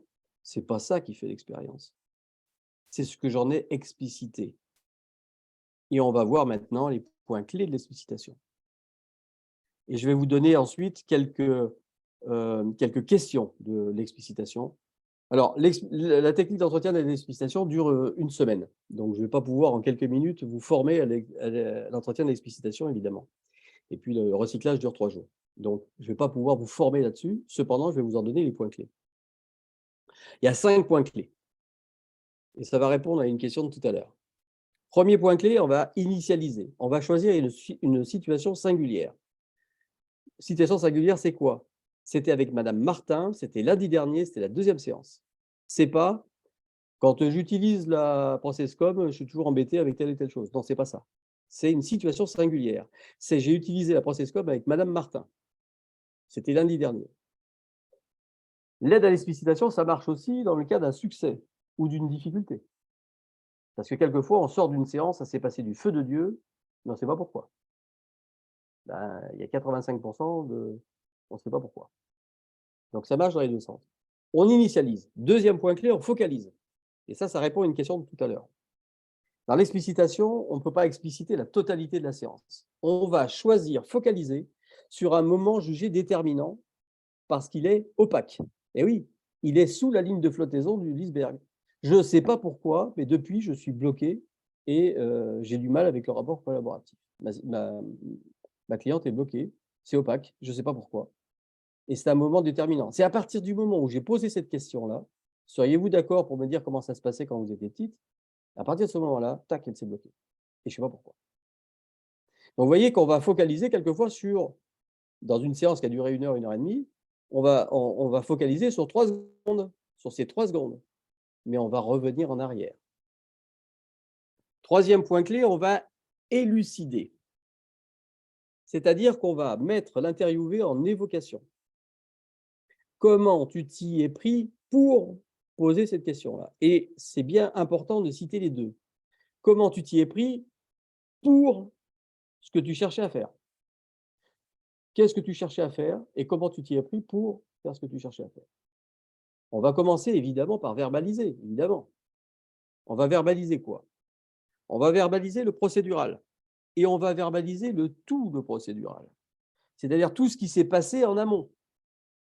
J'ai utilisé la ligne de vie, elle m'a commencé par me dire ça, elle m'a dit ça, etc. Vous voyez, la description du film, le procédural, ce qui a été fait, les faits. Ensuite, le contextuel. Ah oui, il faut que je te dise, parce qu'avant, on avait fait ça, donc ça m'a donné l'idée de faire ça, parce que derrière, je pensais faire ça. Voilà, c'est le contextuel, le contexte. L'intentionnel. Qu'est-ce que tu cherchais à faire au moment précis que tu viens de me dire comme jugé déterminant parce qu'opaque? Quelle était ton intention? Quand tu lui dis: «Seriez-vous d'accord pour me dire comment ça se passait quand tu étais petite?» Quelle était ton intention? Ensuite, on va aller verbaliser le déclaratif. Le déclaratif, c'est, tu as choisi une question, apparemment, c'est une question fermée. Seriez-vous d'accord pour? Ça, c'est la réponse, c'est oui ou non. Qu'est-ce que tu connais des avantages et des inconvénients de cette question fermée? Et puis, on va aller chercher la verbalisation du sensoriel. Pourquoi? Parce qu'on va aller chercher la trace mémorielle de ce qui manque, en fait. C'est grâce au sens. Qu'est-ce que tu as observé? Vous vous rappelez de la pratique réflexive? Dans sa pratique, c'est observer, analyser, comprendre, agir. Qu'est-ce que tu as observé? Qu'est-ce que tu as vu? Qu'est-ce que tu as ressenti? Et là aussi, on va aller chercher, pourquoi pas, quand tu ne sais plus, la mémoire émotionnelle. La mémoire émotionnelle, c'est la mémoire qui est la plus performante. Si vous étiez en âge de raisonner, je suis sûr que vous savez exactement où vous étiez le 11 septembre 2001 quand vous avez appris la nouvelle sur le coup des 15h15. Vous savez exactement où vous étiez et avec qui en plus. Donc, on va, en dernier lieu, aller chercher le sensoriel. Et puis, évidemment, comme le praticien ne sait plus que ce qu'il peut en dire, eh bien, dans la verbalisation, il va y avoir des imprécisions, il va y avoir aussi des omissions et il va y avoir aussi des généralisations. Je ne me rappelle plus comment ça s'est passé. Oh, bah, j'ai dû faire comme ça. Il faut savoir repérer ça. Et là, qu'est-ce qu'on fait? Eh bien, on va expliciter. On va proposer d'expliciter plus finement la boucle qu'on a vue tout à l'heure. OK, tu ne te rappelles plus? D'accord, c'est normal, c'est logique. Qu'est-ce que tu as observé? Qu'est-ce que tu étais en train de faire? Qu'est-ce que tu as analysé? Qu'est-ce que tu as compris? Quelle est l'intention que tu as élaborée? Quels sont les choix d'outils que tu avais à ta disposition? Et finalement, qu'est-ce que tu as choisi? Tu as choisi une question fermée. Seriez-vous d'accord pour? On va favoriser la description par un retour en arrière systématique. Tu as posé la question? OK, maintenant reviens en arrière. Quelle a été ton intention? Qu'est-ce que tu avais compris? Qu'est-ce que tu avais analysé? Qu'est-ce que tu avais observé? Et là, à un moment donné, alors ça peut durer un moment, mais à un moment donné, la personne s'arrête en plein milieu. Alors, j'ai des exemples à foison là-dessus. La personne s'arrête en plein milieu en disant: «Ça y est, j'ai compris». Parce que là, on est sur les faits, hein. On n'est plus du tout sur les biais cognitifs. On se repasse le film. On est dans la description, hein. Elle dit: «Ça y est, j'ai compris». Et oui, évidemment. Si je lui pose cette question-là, puisqu'elle avait peur, elle peut me répondre que non, elle n'a pas envie de se remettre dans la situation que quand elle était petite, avec son père peut-être qui était très sévère, etc. Voilà. Et donc là, systématiquement, à un moment donné, lorsque la personne est consentante, hein, évidemment, hein, parce que quand elle ne veut pas, pas la peine, mais on va retrouver cette trace mémorielle.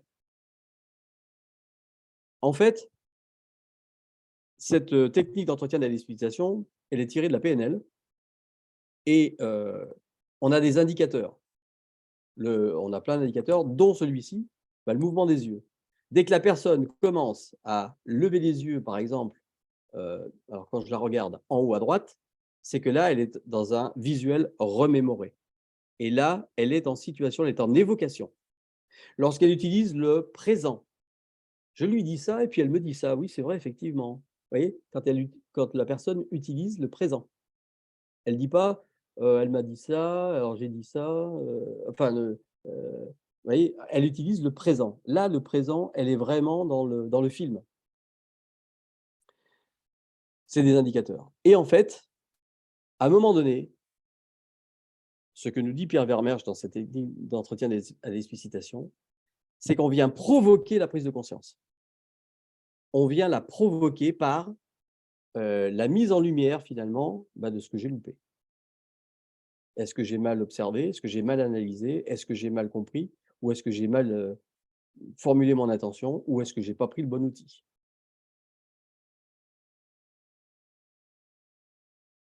Quatrième point clé, il faut absolument réguler l'entretien d'explicitation. Pourquoi? Pour deux raisons. La première raison, c'est que puisqu'il en sait plus que ce qu'il peut en dire, ça va lui demander un effort considérable de se remémorer finalement ce qui s'est passé. Et donc, il faut encourager l'explicitation. Tu ne te rappelles pas? C'est normal. La mémoire implicite, la mémoire procédurale implicite, c'est normal. Il faut l'encourager. Et après, je vous donnerai un certain nombre de questions. Deuxième chose aussi pour laquelle il faut réguler, il faut repérer quelque chose de très important, c'est la déstabilisation de celui qui est en train d'expliciter sa pratique. Parce qu'à un moment donné, il va mettre le doigt sur ce qu'il a loupé et il va mettre le doigt sur son incompétence. Pour l'avoir utilisé sur moi-même, j'ai l'habitude de dire, excusez-moi l'expression, mais quand on explicite sa pratique et quand on est vraiment dedans, on se met à poil. Parce que là, on prend vraiment conscience du truc qu'on a loupé et qu'on n'aurait pas dû louper. Et quand on est avec une tierce personne qui nous fait expliciter, c'est très inconfortable. J'ai loupé ça, j'aurais pas dû le louper, c'est vrai, effectivement, maintenant je le vois et je ne l'ai pas vu en temps réel. Ça sert à ça. Et donc, c'est la raison pour laquelle il faut réguler l'entretien et vérifier constamment le contrat de communication. Moi, j'ai déjà entendu, et ça m'est arrivé aussi de le dire, stop, on arrête là. Parce que j'ai compris que je me suis planté, c'est bon. Je n'ai pas envie d'aller plus loin parce que finalement, j'ai pris conscience de mon incompétence. Ça arrive aussi, ça m'est arrivé aussi, de faire expliciter à quelqu'un qui dit « ça y est, j'ai compris », mais moi, je n'avais pas compris. Lui, il avait compris ou ça avait coincé, moi, je n'avais pas compris, mais peu importe. Si lui, il a compris, tant mieux. Il a compris, peut-être que c'est dans l'observation, il a mal observé ou mal analysé ou mal compris ou mal choisi l'outil qui allait bien. Donc, systématiquement, en début, il faut instaurer un contrat de communication. On ne peut pas faire expliciter quelqu'un qui n'est pas consentant. Ce n'est pas possible. Et puis, dernière chose, le dernier point clé, il faut généraliser. Bon, OK, ta question, tu me dis que c'est ça, c'est à cause de ça que finalement ta cliente était coincée, que tu as du mal avec le rapport collaboratif. Tu viens de prendre conscience que ce n'était pas la bonne question à poser. Maintenant, si c'était à refaire, qu'est-ce que tu ferais? Et dans ta pratique réflexive, tu me dis par exemple, c'est la question qui était mal posée. La prochaine fois que tu poseras une question, comment tu t'y prends pour poser ta question? Il faut peut-être y prendre quelques secondes de réflexion avant de poser cette question-là. Vous voyez que finalement, ça répond un peu à la question de tout à l'heure, on ne peut pas expliciter l'ensemble de sa pratique, d'une heure ou d'une heure et demie de processus de coaching, de séance de coaching. On focalise sur un moment déterminant, mais par contre, c'est extrêmement riche pour la généralisation, parce qu'on va parler de tout ce qui s'est passé avant cette question-là. et qui aurait peut-être dû être pris en compte pour ne pas la poser, cette fameuse question. On focalise et on généralise. Alors, je vais vous donner quelques questions types de l'entretien d'explicitation. Je ne vais pas pouvoir vous former sur le sujet parce que la formation dure une semaine, mais je vais vous donner quelques questions types. Il faut réguler. Tu as fait ça, ok. Tu as posé cette question-là, ok. Serais-tu d'accord? Vous voyez, contrat de communication. Serais-tu d'accord pour me dire comment tu t'y es pris concrètement? Ça va te demander un effort parce qu'il va falloir faire preuve de mémoire. Est-ce que tu en es d'accord? Ok? Bon, très bien. Tu en es d'accord? Ok. Tu veux chercher? Ok. Où ça a coincé? Ok. Par où as-tu commencé? Et là, on le met dans la description plus que dans la verbalisation. Par où as-tu commencé? Là, les faits. Bannir de son vocabulaire le pourquoi. Pierre Vermersch nous dit, un pourquoi, il n'y a pas de réponse. Pourquoi tu as posé cette question-là? S'il le savait, il ne l'aurait pas posée. S'il le savait, il ne serait pas là. Pourquoi? En plus, c'est un constat d'échec. Enfin, tu n'aurais pas dû poser cette question-là, tu l'as bloqué. Il faut bannir le pourquoi. Pourquoi? Il n'y a pas de réponse. Il faut bannir aussi, alors on peut essayer le pourquoi faire, tu as fait ça. C'est-à-dire pour quelle intention? Qu'est-ce que tu cherchais à faire? Mais enfin, généralement, quand l'interviewé entend pourquoi, il va répondre parce que. Donc, bannir le pourquoi. Il faut plutôt lui demander qu'est-ce que tu cherchais à faire. Et là, ça ouvre des champs. Quelle était ton intention? Et on va aller chercher quelque chose de très difficile à faire, c'est de rechercher la description de comment il s'y est pris pour élaborer son intention. Comment tu t'y es pris pour élaborer ton intention? Je vais faire un petit point de théorie. Quelle est la différence entre un objectif et une intention? Bon, l'objectif, c'est comme le coaching, c'est un résultat mesurable qu'on cherche à atteindre. D'accord? Ça, c'est un objectif. Par exemple, dans le cas de notre cliente, trouver la cause de son mutisme quand elle était petite. C'est quoi? C'est son père qui était trop sévère ou est-ce que c'est ses frères et sœurs qui étaient vachement plus grands et qui finalement lui disaient: «Attends, toi tu es toute petite, tais-toi». Ça, c'est un objectif. Une intention, c'est différent. C'est une disposition d'esprit, une force motrice qui guide l'objectif. Et là, moi personnellement, j'aurais plutôt formulé cette intention puisque vous me dites que, quand vous étiez petite, vous n'aviez pas le droit à la parole. Et c'est de comprendre en quoi ce mutisme, quand elle était petite, est un handicap pour parler en comité de direction. Ça ouvre plus de champs. Une intention ouvre plus de champs qu'un objectif qui est très précis et qui peut être très intrusif. Bon, alors c'est quoi? C'est votre père là qui était trop sévère ou c'est vos frères et sœurs qui… Vous voyez, comme c'est très intrusif ça. C'est un résultat mesurable. J'ai atteint l'objectif, je sais maintenant que c'est son père. Par contre, une intention, c'est de trouver la cause, de comprendre en quoi son mutisme quand elle était petite était un handicap pour parler en comité de direction. Bannir aussi de son vocabulaire, est-ce que tu te rappelles de? Ben non, il ne peut pas s'en rappeler. Il y a 85% qui est totalement implicite. Il ne peut pas s'en rappeler. Tout ce qui demande un effort dans l'explicitation, il faut le bannir. Il faut plutôt dire, tu ne te rappelles pas? Ok, c'est normal. Ce que je te propose, c'est de te remettre dans la situation. Qu'est-ce que tu faisais à ce moment-là? Vous voyez, aller chercher les sens. Tu étais attentif à quoi? Qu'est-ce que tu observais? Qu'est-ce que tu regardais? Et là, on vient faire appel à tous les sens, observer, calibrer, sens de la PNL. Là, on va observer aussi des critères justement comme quoi il est bien en évocation. Tu me dis qu'après ça, tu ne savais plus quoi faire et que finalement, tu n'as rien fait. OK. Ça, c'est une question type de l'explicitation. Mais finalement, quand tu fais rien, qu'est-ce que tu fais? Il faut qu'il prenne conscience de sa réflexivité dans sa pratique. Parce que le cerveau ne fait jamais rien.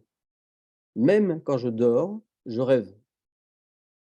Le cerveau n'est jamais inactif. J'ai l'impression de ne rien faire, mais je faisais quelque chose. Mon cerveau, lui, faisait quelque chose. Il observait. Il était peut-être en train de gérer une émotion ou un ressenti, ou etc. Il faisait quelque chose. Et ça, c'est une prise. Là, on l'amène à une prise de conscience de qu'est-ce qu'il fait quand il fait rien. Il réfléchit à minima. Tu me dis que tu ne te rappelles plus. OK. Qu'est-ce que tu as ressenti? Et là, on va faire appel à la mémoire sensitive ou la mémoire émotionnelle. Qu'est-ce que tu as ressenti? Et là, ça ouvre plein de champs. Si on a un petit moment, je vous dirai une expérience qui m'est arrivée avec ma grand-mère, où je lui ai fait une technique d'entretien d'explicitation pour retrouver quelque chose. Je lui ai posé 3 questions et quelque chose qu'elle n'avait plus en mémoire explicite, elle a été capable de me le retrouver en 3 questions, en faisant appel à sa mémoire sensitive. Si on a le temps, je vous le dirai. Rechercher les micro-opérations non conscientes. Attends, tu me dis ça, ok, tu vas trop vite là. Vous voyez, il fait des sauts dans… Parce que bah, il y a des choses qui sont complètement implicites. Attends, je te propose de revenir quelques secondes avant que tu aies posé cette question-là. Tu y es là, juste avant là. Comment tu t'y es pris pour formuler cette question mentalement? Lui laisser le temps de cette prise de conscience de ces schèmes de pensée non conscients. Alors ça demande beaucoup d'efforts. Mais s'il est suffisamment conscient comme quoi bah, cette question-là l'a bloqué, il va aller chercher comment il a posé cette question. Et puis dernière chose, bon, maintenant, avec ce que tu viens de dire, comment tu formulerais cette question-là? Là, finalement, vous voyez, à froid, on décompose ce qui a mal fonctionné, comme tout à l'heure, le coureur de 100 mètres, là, qui sort de son starting block et qui perd 50 cm. Bon, ok, tu as bien compris que c'est là, c'est le pied gauche qui ne va pas. Maintenant, ce que je te propose, c'est de le faire à froid. Comment, finalement, tu positionnerais ton pied gauche? Ben là, comment tu formulerais cette question-là? Prends le temps. Et là, vous voyez, on favorise la conscientisation de l'étape clé qui a été responsable du mauvais résultat. Et finalement, ça, c'est un entraînement à la pratique réflexive dans sa pratique. À force de le faire, eh ben, en pratique, ça devient implicite. Finalement, dans ce schéma-là, qui est l'entraînement à la pratique réflexive dans sa pratique, grâce à l'analyse de pratique structurée. Quel est le point déterminant? Ben, c'est ce que je disais en tout début, la déclaration commune des 3 associations de coachs. Le point déterminant, il est là. C'est l'explicitation de sa pratique pour aller chercher finalement l'intention que j'avais à ce moment clé déterminant. Si je peux mieux élaborer mes intentions, je pourrais mieux élaborer mes stratégies, élaborer mes tactiques, choisir le bon outil et finalement agir. C'est la pratique réflexive enrichie de l'explicitation, c'est la pratique réflexive enrichie de l'explicitation de sa pratique qui transforme notre manière d'agir.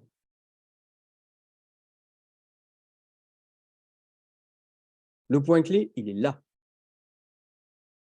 Alors, l'intérêt de l'explicitation, vous l'avez compris, c'est de rendre conscience qu'il ne l'est pas. OK. C'est d'aider l'interviewé et le supervisé, à s'auto-informer pour lui apprendre à s'auto-informer seul. C'est ce que je disais tout à l'heure, c'est à force de le faire en décomposant sur sa pratique à froid, en prenant le temps de décomposer, et ben, qu'il sera capable de le faire dans sa pratique. Comme le coureur de 100 mètres, à force de décomposer sa sortie des starting blocks, eh bien, ça devient totalement implicite et il va gagner la course parce que finalement, il est beaucoup plus efficace. Ça, l'auto-information permet de s'auto-former de sa pratique. Ça, l'explicitation, c'est apprendre à apprendre de sa pratique. Et apprendre à apprendre de sa pratique, c'est une méta-compétence. Apprendre à apprendre de sa pratique. Et bien sûr, l'intérêt de l'explicitation, c'est aussi s'entraîner à la pratique réflexive, vous l'avez compris, dans sa pratique. Je terminerai, je vous laisse la parole pour un certain nombre de questions. Quels sont les avantages et quels sont les inconvénients? Parce qu'il y a des inconvénients dans la pratique réflexive.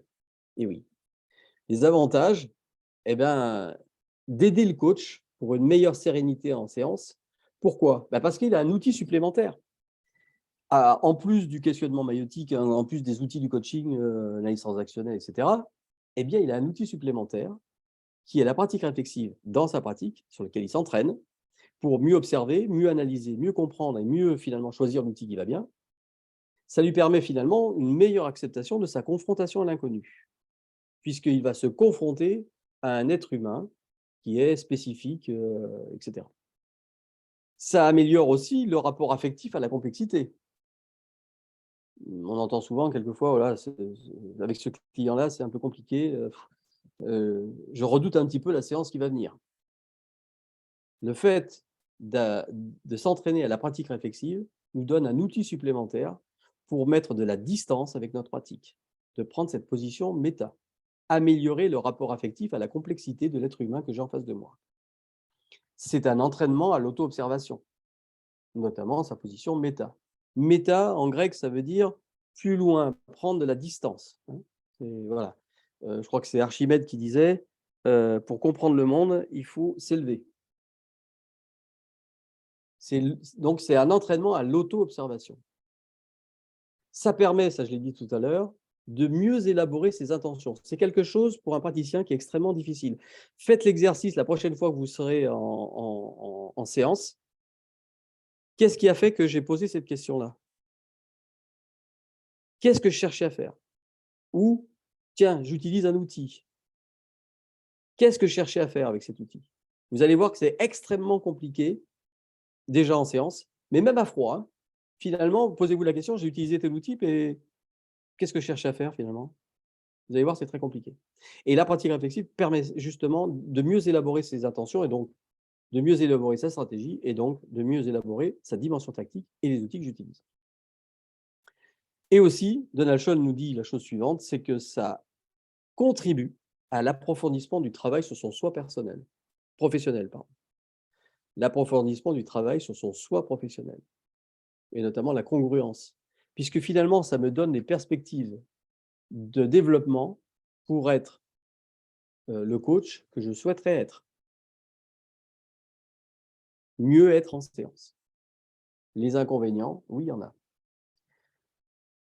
Alors, la pratique réflexive, comme je l'ai dit tout à l'heure, on ne le fait pas quand il nous tombe un œil ou qu'on a envie de faire de la pratique réflexive. C'est aujourd'hui, je fais de la pratique réflexive. Non. C'est un entraînement périodique. Autrement, c'est comme un sportif, s'il ne s'entraîne pas, il n'est pas performant. C'est extrêmement consommateur de temps. Tout à l'heure, je l'ai dit, sur une question qui dure 3 secondes, je vais y passer 1 heure. 1 heure d'explicitation. Aussi, quand on le fait tout le temps, c'est une remise en cause critique permanente de sa propre pratique. Quelquefois, on se dit, tiens, ça ne s'est pas trop mal passé. Allez, je me repasse le film pour voir. Et j'écris ce que. Alors, moi, je le fais souvent, je le fais systématiquement. J'écris finalement tout ce que j'ai fait. Et là, je me dis, j'ai loupé un truc là. Attends, mais j'ai mal analysé à ce moment-là. Mais oui, elle m'a dit ça, mais je ne l'ai pas vu. C'est une remise en cause critique permanente de sa propre pratique. Ça, c'est extrêmement perturbant. Finalement, c'est toujours, on identifie toujours un écart par rapport au praticien qu'on souhaiterait être. Donc ça, c'est pas top. Et puis et surtout, si vraiment on est en pratique réflexive dans sa pratique, vraiment très, très réflexive dans sa pratique, on se concentre plus sur soi que sur son client. Il y a un moment donné, il ne faut pas perdre de vue quand même le client. Alors, il y a l'observation, hein, observer, analyser, comprendre, agir et observer. Mais il faut faire attention, quand je faisais, alors pas en coaching parce que je ne fais pas du coaching en co-coaching, mais quand je faisais de la formation justement sur l'explicitation, entre autres, quand je faisais de la co-animation, je voyais quelquefois le formateur qui était centré sur lui, qui n'était plus du tout centré sur celui avec qui il faisait expliciter sa pratique. Donc, il faut être très vigilant, de ne pas être trop centré sur soi-même. Voilà, je prends les questions et j'aurai une conclusion. Moi, j'ai une question. Oui, Je voudrais est-ce que vous pourriez faire le lien entre cette pratique réflexive et la professionnalisation, et notamment que propose l'EMCC? Parce que moi, je l'ai la fait, professionnalisation. oui, et quand on devient coach accrédité, que j'ai fait ça il y a 2 ans, et je trouve que ça nous amène à une pratique réflexive. Alors, je ne suis pas accrédité, donc je n'ai pas fait le processus d'accréditation. Donc, je connais les grandes lignes. Oui. Alors, effectivement, il y a une analyse une analyse de processus de coaching que l'on a fait. D'accord? Qui contribue justement à évaluer, suivant les 7 clés, notamment les 7 clés de 8 compétences, de oui. alors les 8 compétences aussi, mais il y a aussi Voilà. les 7 clés d'évaluation, hein, de son processus de coaching. Il y a les 8 compétences, mais ça, c'est une clé. C'est En une fait, clé, on doit expliquer absolument. les outils, pourquoi on les a utilisés, comment on les a utilisés, qu'est-ce qu'on peut en dire maintenant. On a Oui, tout ça nous donne, c'est pour ça que je vous parle de ça, parce que ça me fait oui, penser à ça. mais justement, si on ne pratique pas l'explicitation, on va verbaliser sa pratique. Et là, on va verbaliser l'explicite, ce que l'on peut en dire. Si on ne va pas aller chercher vraiment les faits et aller chercher l'implicite, expliciter l'implicite, eh bien la réflexivité va porter sur une infime partie de ce que je sais faire. C'est pour ça qu'il y a une deuxième Donc, partie où on vous demande qu'est-ce que vous auriez pu faire d'autre et d'accord, en quoi vous êtes content, en quoi vous n'êtes pas content. Enfin, ça va un peu plus loin que ça. d'accord, Et justement, oui, et on vous demande pas de raconter que tous vos bons coups, entre guillemets. On j'ai vous bien demande compris, aussi de raconter les mauvais. évidemment, Voilà. évidemment. Mais en fait, l'explicitation permet justement d'aller plus dans le détail. Mm. Plus dans le détail, c'est-à-dire de comprendre les schèmes mentaux, vous voyez, les processus mentaux qui sont totalement non conscients, qui contribuent au résultat, bon ou mauvais d'ailleurs. Mm. C'est-à-dire que même quelque chose qui s'est bien passé, si je ne l'explicite pas, je vais prendre conscience que bah ouais, bah, aujourd'hui c'était bien parce que le contexte était bien, etc. Bon, ça s'est bien passé. Mais finalement, il y a peut-être un élément déterminant que je ne pourrais trouver que lorsque j'explicite ma pratique et non pas lorsque je la verbalise. Merci. Si on n'est pas formé à la technique d'explicitation, je ne dis pas qu'on ne peut pas y arriver, mais on n'est pas sur les faits. On peut être, comme on l'a dit tout à l'heure, sur des biais cognitifs. Merci. Merci à vous. On y avait des questions, je crois, André. Oui, il y avait des questions. Alors, c'est Hélène qui demande comment fait-on pour que son souvenir soit au plus près des faits réels? Je me permets, c'était avant qu'il y ait toute la démarche, c'était L'explication. voilà. Donc Oui, maintenant, je pense Ah, que je ah ben comprends, non, c'est je, la je vous, structure du questionnement. eh ben, je vous propose de nous en faire, mais ce n'est pas une évaluation, hein, c'est juste, je vous propose de l'expliciter finalement. Qu'est-ce qui fait que finalement on est au plus près des faits? C'est la démarche de questionnement et les stratégies qui sont mises en œuvre pour aller rappeler en fait les faits tels qu'ils étaient. Voilà. Voilà. Je répète finalement, globalement, comment tu t'y es pris concrètement pour faire ce que tu souhaitais faire, Mhm. que tu souhaitais faire? Quelle était ton intention quand tu as posé cette question-là? Eh Mhm. ben, je voulais savoir, finalement pourquoi, dans son jeune âge, quand elle était petite, elle ne parlait pas. OK. Qu'est-ce que tu avais analysé avant? Qu'est-ce que tu avais observé avant? Qu'est-ce que tu en avais compris? Et finalement, sur les différents outils que tu avais, formulation, reformulation, silence, question ou un autre outil, l'analyse transactionnelle, qu'est-ce que tu as choisi? Tu as choisi ça? D'accord. Et qu'est-ce qui a fait que tu as choisi ça? Là, finalement, on est sur les faits. Mhm. Et lorsque la personne, bah, il dit: «Je sais plus». OK, tu sais plus? D'accord. Remets-toi dans la situation. Qu'est-ce que tu as ressenti quand, la cliente finalement s'est bloquée, elle s'est fermée, qu'est-ce que tu as ressenti? Est-ce que tu as ressenti une émotion? Alors là, c'est extrêmement riche. Je vais vous donner simplement l'image, l'image de ma grand-mère. C'était je venais d'être formé à la technique d'entretien d'explicitation. Je faisais mon arbre généalogique. J'étais bloqué, ça a peu de rapport avec le coaching, vous allez voir. Je faisais mon arbre généalogique. J'étais bloqué sur la date de mort de son grand-père. Je lui ai demandé: «Est-ce que tu connais la date de mort de ton grand-père?» Elle me dit: «Non, je ne m'en rappelle plus, j'étais toute petite». OK. Est-ce que tu souhaites, le retrouver? Elle me dit: «Tu peux toujours essayer, j'y arriverai pas». Tu l'as connu? «Ah oui, oui, je l'ai connu». «D'accord». «Tu étais à l'école?» «Ah non, non, il est mort, avant que je sois à l'école, donc déjà j'avais cerné». «Tu te rappelles quand il est mort?» «Oui, je m'en rappelle, mais je me rappelle pas quand». «OK». «Il faisait froid, il faisait chaud?» Elle me dit: «Il neigeait». C'était le Elle me dit, c'était le réveillon de… Non, ce n'est pas le réveillon de Noël, c'est le réveillon du 1er janvier. Elle m'avait trouvé la date. On a passé un réveillon, je me rappelle, j'étais toute petite, c'était avant d'être à l'école, donc avant on allait à l'école vers 6 ans, donc elle avait 5 ans. Elle m'avait trouvé la date et elle m'a dit, il est mort quelques jours après. Le fait de dire, il faisait chaud, il faisait froid, c'était en été, c'était en hiver. Ah non, il faisait froid, il neigeait. Et tac, tout est revenu. C'est un exemple qui montre que finalement, on trouve la trace mémorielle de ce qu'on a vécu. Mais en une seconde, hein. En une seconde, je lui ai dit, elle me dit, oh non, toi, tu te rends compte, j'ai 90 ans, je ne veux pas m'en rappeler, j'avais 5 ans, tu te rends compte? Quel temps faisait-il? Il faisait froid, il faisait chaud. Tac, instantanément.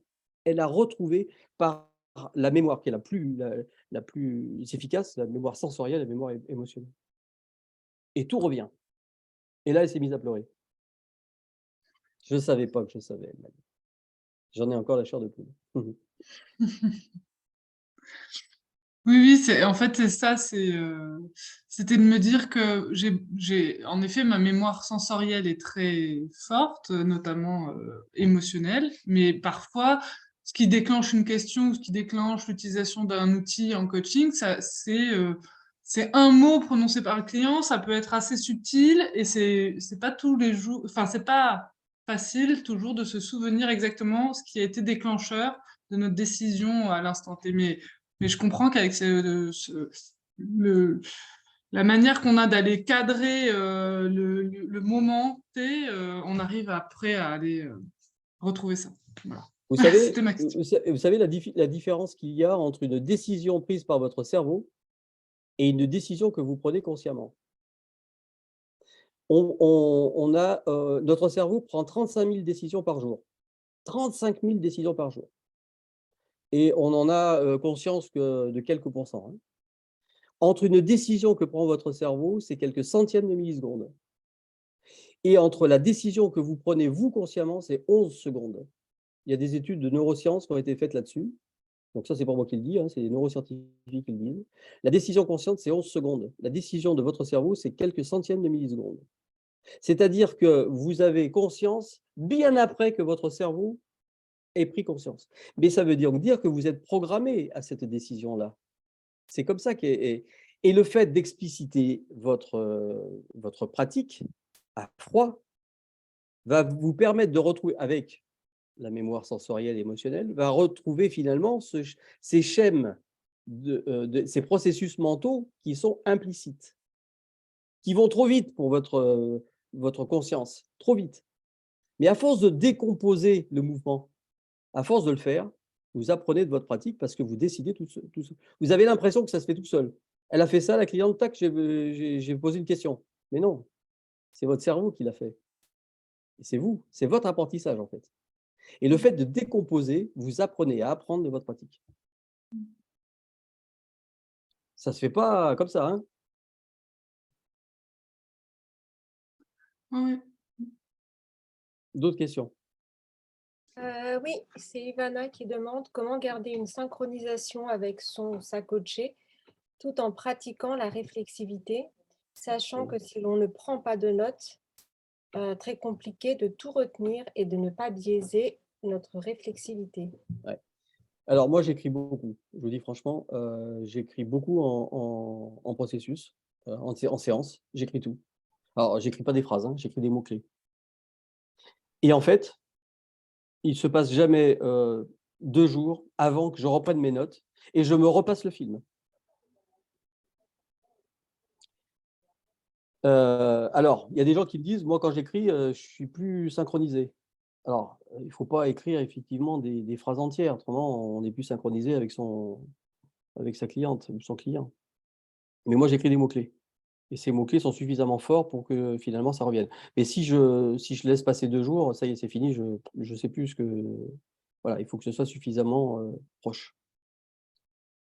Moi, j'écris, mais c'est ma pratique. Et ensuite, après, je fais et je le fais systématiquement. Hein. Parce que le problème est le suivant, si vous voulez. C'est que ce n'est pas à chaque séance que vous allez faire une supervision ou une analyse de pratique. Vous ne faites pas à chaque fois. Et pourtant, Et pourtant, il y a à creuser dans toutes les séances. Dans toutes les séances, vous dites, oh, bah, finalement, ça ne s'est pas trop mal passé. Bon, je me repasse le film. Je reprends mes notes, etc. Et là, je fais un lien, je dis, oh là là, j'ai loupé un truc là. Alors, c'est pas grave, parce que le prochain coup, je les remettrai sur le tapis, mais je dis, mais j'ai loupé un truc là. Ah, mais oui, effectivement, ça se voyait comme un nez au milieu de la figure, mais je ne l'ai pas vu sur le coup. Et donc, c'est à creuser, si vous voulez. C'est en ça que la pratique réflexive, si vous voulez, c'est un entraînement. C'est pas de temps en temps, quand il nous tourne l'œil. Que pensez-vous des personnes qui enregistrent les séances avec l'accord de leurs clients? Comme ça, elles surpassent, j'en ai connu, c'est pour ça que je vous pose la question. Ouais. Alors, ça me fait penser, si vous voulez, je vais y répondre à la question, mais ça me fait penser quand moi j'étais formateur sur simulateur, en fin de compte, et on faisait des analyses de pratique des exploitants nucléaires. Et on filmait, en fin de compte, et quelquefois, on se passait du film, parce que c'est justement ça qui est intéressant. Parce que quand on regarde le film, on le regarde, on est passif. Alors que quand on fait l'effort d'expliciter sa pratique, on va aller soi-même rechercher la trace mémorielle de ce qu'on a vécu. On n'est pas à regarder le film. On se le crée, le film. Donc, et moi personnellement, dans les débriefings, j'enregistrais, parce que quelquefois, c'est un juge de paix, hein, parce que quand la personne est pas honnête, bon, ben non, si, tu as fait ça se voit, c'est là. Mais en fait, je ne le faisais jamais, parce que ça casse l'explicitation. Parce qu'on n'est pas en évocation, on est spectateur. On n'est pas acteur de son explicitation. Donc, Merci. je préfère pas. Même je préférais, entre guillemets, faire une explicitation d'une séance que je n'avais pas vue. Pour être vraiment, si vous voulez, neutre en tant que questionnement. Vous voyez? D'accord. Merci. Il y a plein d'autres questions, hein. Oui, il y a beaucoup d'autres questions. Donc, c'est Annie Morelli, mais je pense que la question a été répondue très peu de temps après votre Oui, question. tout à fait. Ouais, ok. Merci. Et il y a une question de Philippe Chimie. Je ne suis pas sûre de bien comprendre. Donc, je lis toute la question parce que je ne me souviens pas, on parlait de quel processus à ce moment-là. Ces processus me rappellent le schéma d'apprentissage expérientiel de Kolb qui intègre une étape avant de conceptualiser. Hein, et mon souvenir de lecture de Vermeersch est qu'expliciter l'implicite parce qu'implicite nécessite un interlocuteur pour pouvoir le faire. Non. Je suis désolée, mais je n'ai pas Bah, compris, oui. donc je dis laquelle. Parce qu'effectivement, enfin, moi, je vous ai parlé de la technique d'entretien à l'explicitation de Pierre Vermeersch pour justement cette pratique réflexive, mais il existe d'autres méthodes, évidemment. Et alors, il parlait du modèle réflexif de Kolb. Mais c'est la même chose, regardez. J'avais imaginé cette question-là pour les personnes qui ont déjà fait des pratiques réflexives avec d'autres méthodes. Regardez ce modèle de Kolb, en fait. C'est exactement la même chose. Qu'est-ce que je fais? Je pratique, je fais une observation réflexive, j'analyse, je généralise et j'expérimente. C'est exactement la même chose. Genre, que la personne qui a posé la question, qui connaît peut-être ce modèle, s'exprime. Mais c'est la même chose, en fait, hein.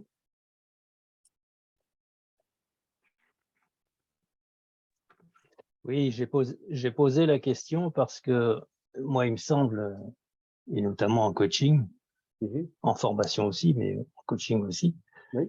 Que lorsqu'on s'attelle à faire évoluer un modèle conceptuel et stratégique, il est bon de l'enrichir. Et donc, on va pouvoir l'enrichir par du nouveau, de l'inconnu, qu'il va falloir aller chercher. Et là, dans le processus, cette étape-là n'apparaît pas. Alors, en fait, oui, elle apparaît pas peut-être, mais enfin, elle apparaît quand même elle apparaît là. C'est, je le retrouve. Attendez, excusez-moi. Je peux pas le retrouver.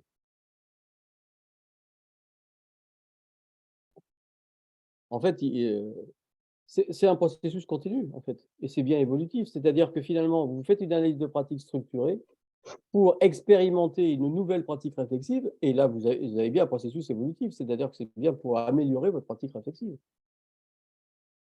Oui, non, mais apporter de l'information, on est au-delà du vécu lui-même. C'est-à-dire que là, mais- il faut, à l'étape de comprendre et pour pouvoir même conceptualiser, Oui, il est bon justement de défier ce qui peut déjà être conceptualisé. Sinon, la personne, elle reste avec ses propres ingrédients. j'entends.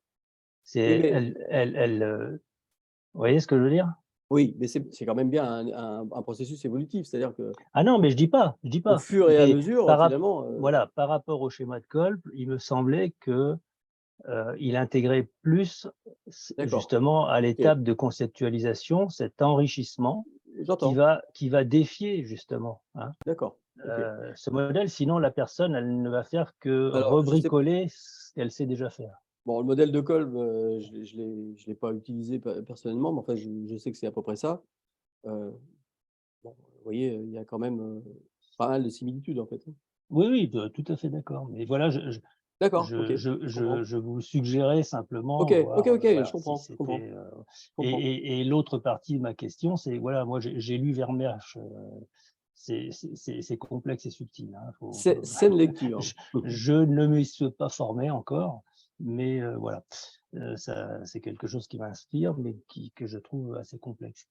Oui, Euh, oui, alors je vous invite à faire, alors, dans, juste, dans- oui, Pardon, dans mon souvenir, il recommandait justement que parce qu'on s'attelait à l'implicite, on ne pouvait pas faire ça tout seul. C'est-à-dire qu'il fallait nécessairement un oui, interlocuteur très formé. Je absolument, dis ça parce que il me semble que dans votre exposé, vous oui, êtes passé d'une proposition de oui, démarche auto-réflexive pour le oui, coach à une démarche réflexive finalement oui, oui, pour le coaché. oui, Donc, je me disais, les deux peuvent être intéressants, mais je me demande comment, c'est un oui, petit peu comme Freud qui fait son auto-analyse. Vous voyez ce que je veux dire? j'ai On bien a compris, parlé de biais, on a parlé de biais. évidemment, évidemment. Mais en fait, si vous voulez, comme je le disais tout à l'heure, vous avez complètement raison, c'est bien une technique d'entretien d'aide à l'explicitation. Comme c'est une aide, il faut qu'il y ait quelqu'un qui Ah, conduise l'entretien. Vous avez raison. Cependant, vous ne faites pas une supervision et une analyse de pratique structurée avec l'explicitation à chaque séance. Et à force de le faire, si vous voulez, avec quelqu'un, une tierce personne, eh bien, si vous êtes formé vous-même à la technique d'entretien d'explicitation, vous pouvez faire l'auto-explicitation. Parce qu'à force de le faire avec une tierce personne, vous pouvez le faire de manière systématique à chaque séance. Et ça, de manière autonome. C'est peut-être pas aussi riche qu'avec une personne, parce qu'effectivement, il y a des biais. Mais par contre, ça enrichit votre processus d'amélioration de la pratique réflexive. d'accord. Vous avez une référence pour se former? Oui, alors c'est justement ce que je voulais dire. Vous verrez dans mes slides, je vous ai concocté un certain nombre de livres qui sont sur la démarche réflexive, et particulièrement le livre que vous avez certainement lu avec attention, celui de Pierre Vermeersch, qui date de 1994, c'est la date de ça. Vous avez plein de livres là-dessus sur la pratique réflexive et l'entretien d'explicitation. Et aussi, ici. Alors, la formation à l'explicitation, EDF le fait.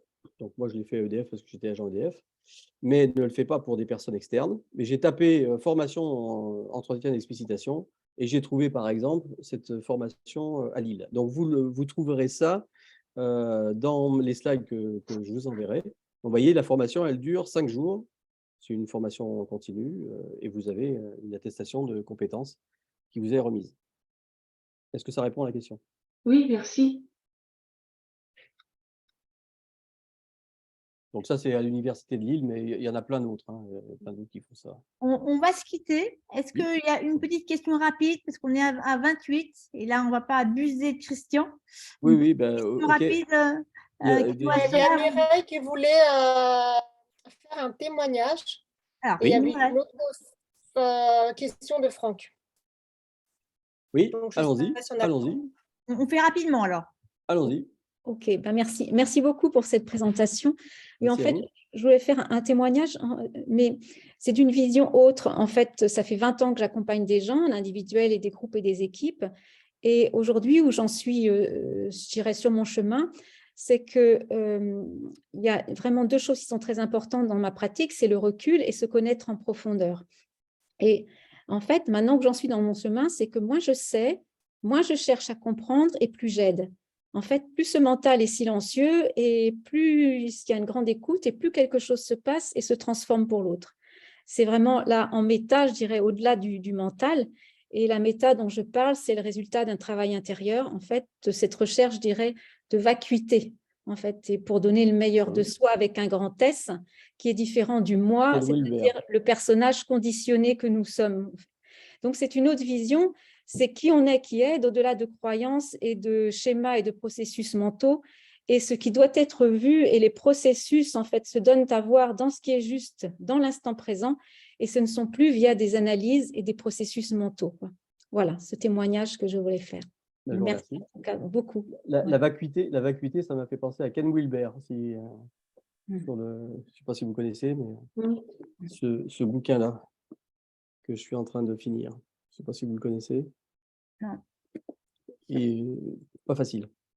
La vacuité, ça m'a fait Et une penser à ça. question Merci encore pour votre témoignage. Merci. de Franck, tu me disais, Anne, avant qu'on Oui, il y a une question de Franck. Est-ce que vous encouragez à ce qu'on se discipline pour pratiquer le journaling juste après les séances, en répondant nous-mêmes aux questions d'explicitation que vous avez listées?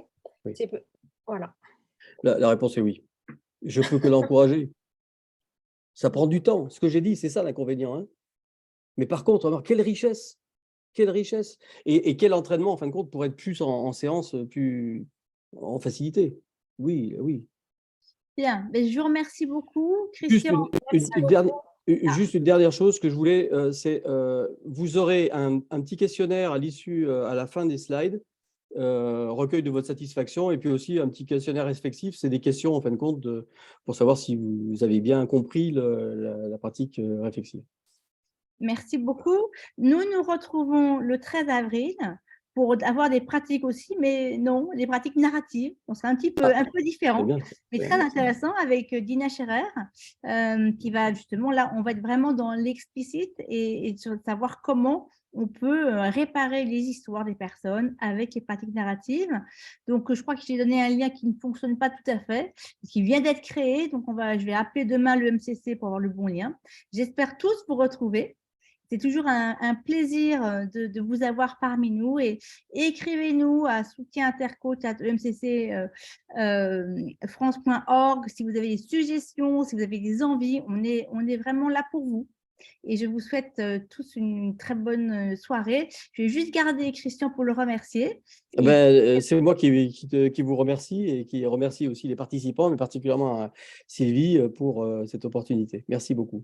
J'étais ravie. Merci beaucoup. Merci beaucoup. Bonne soirée à tous. Au revoir.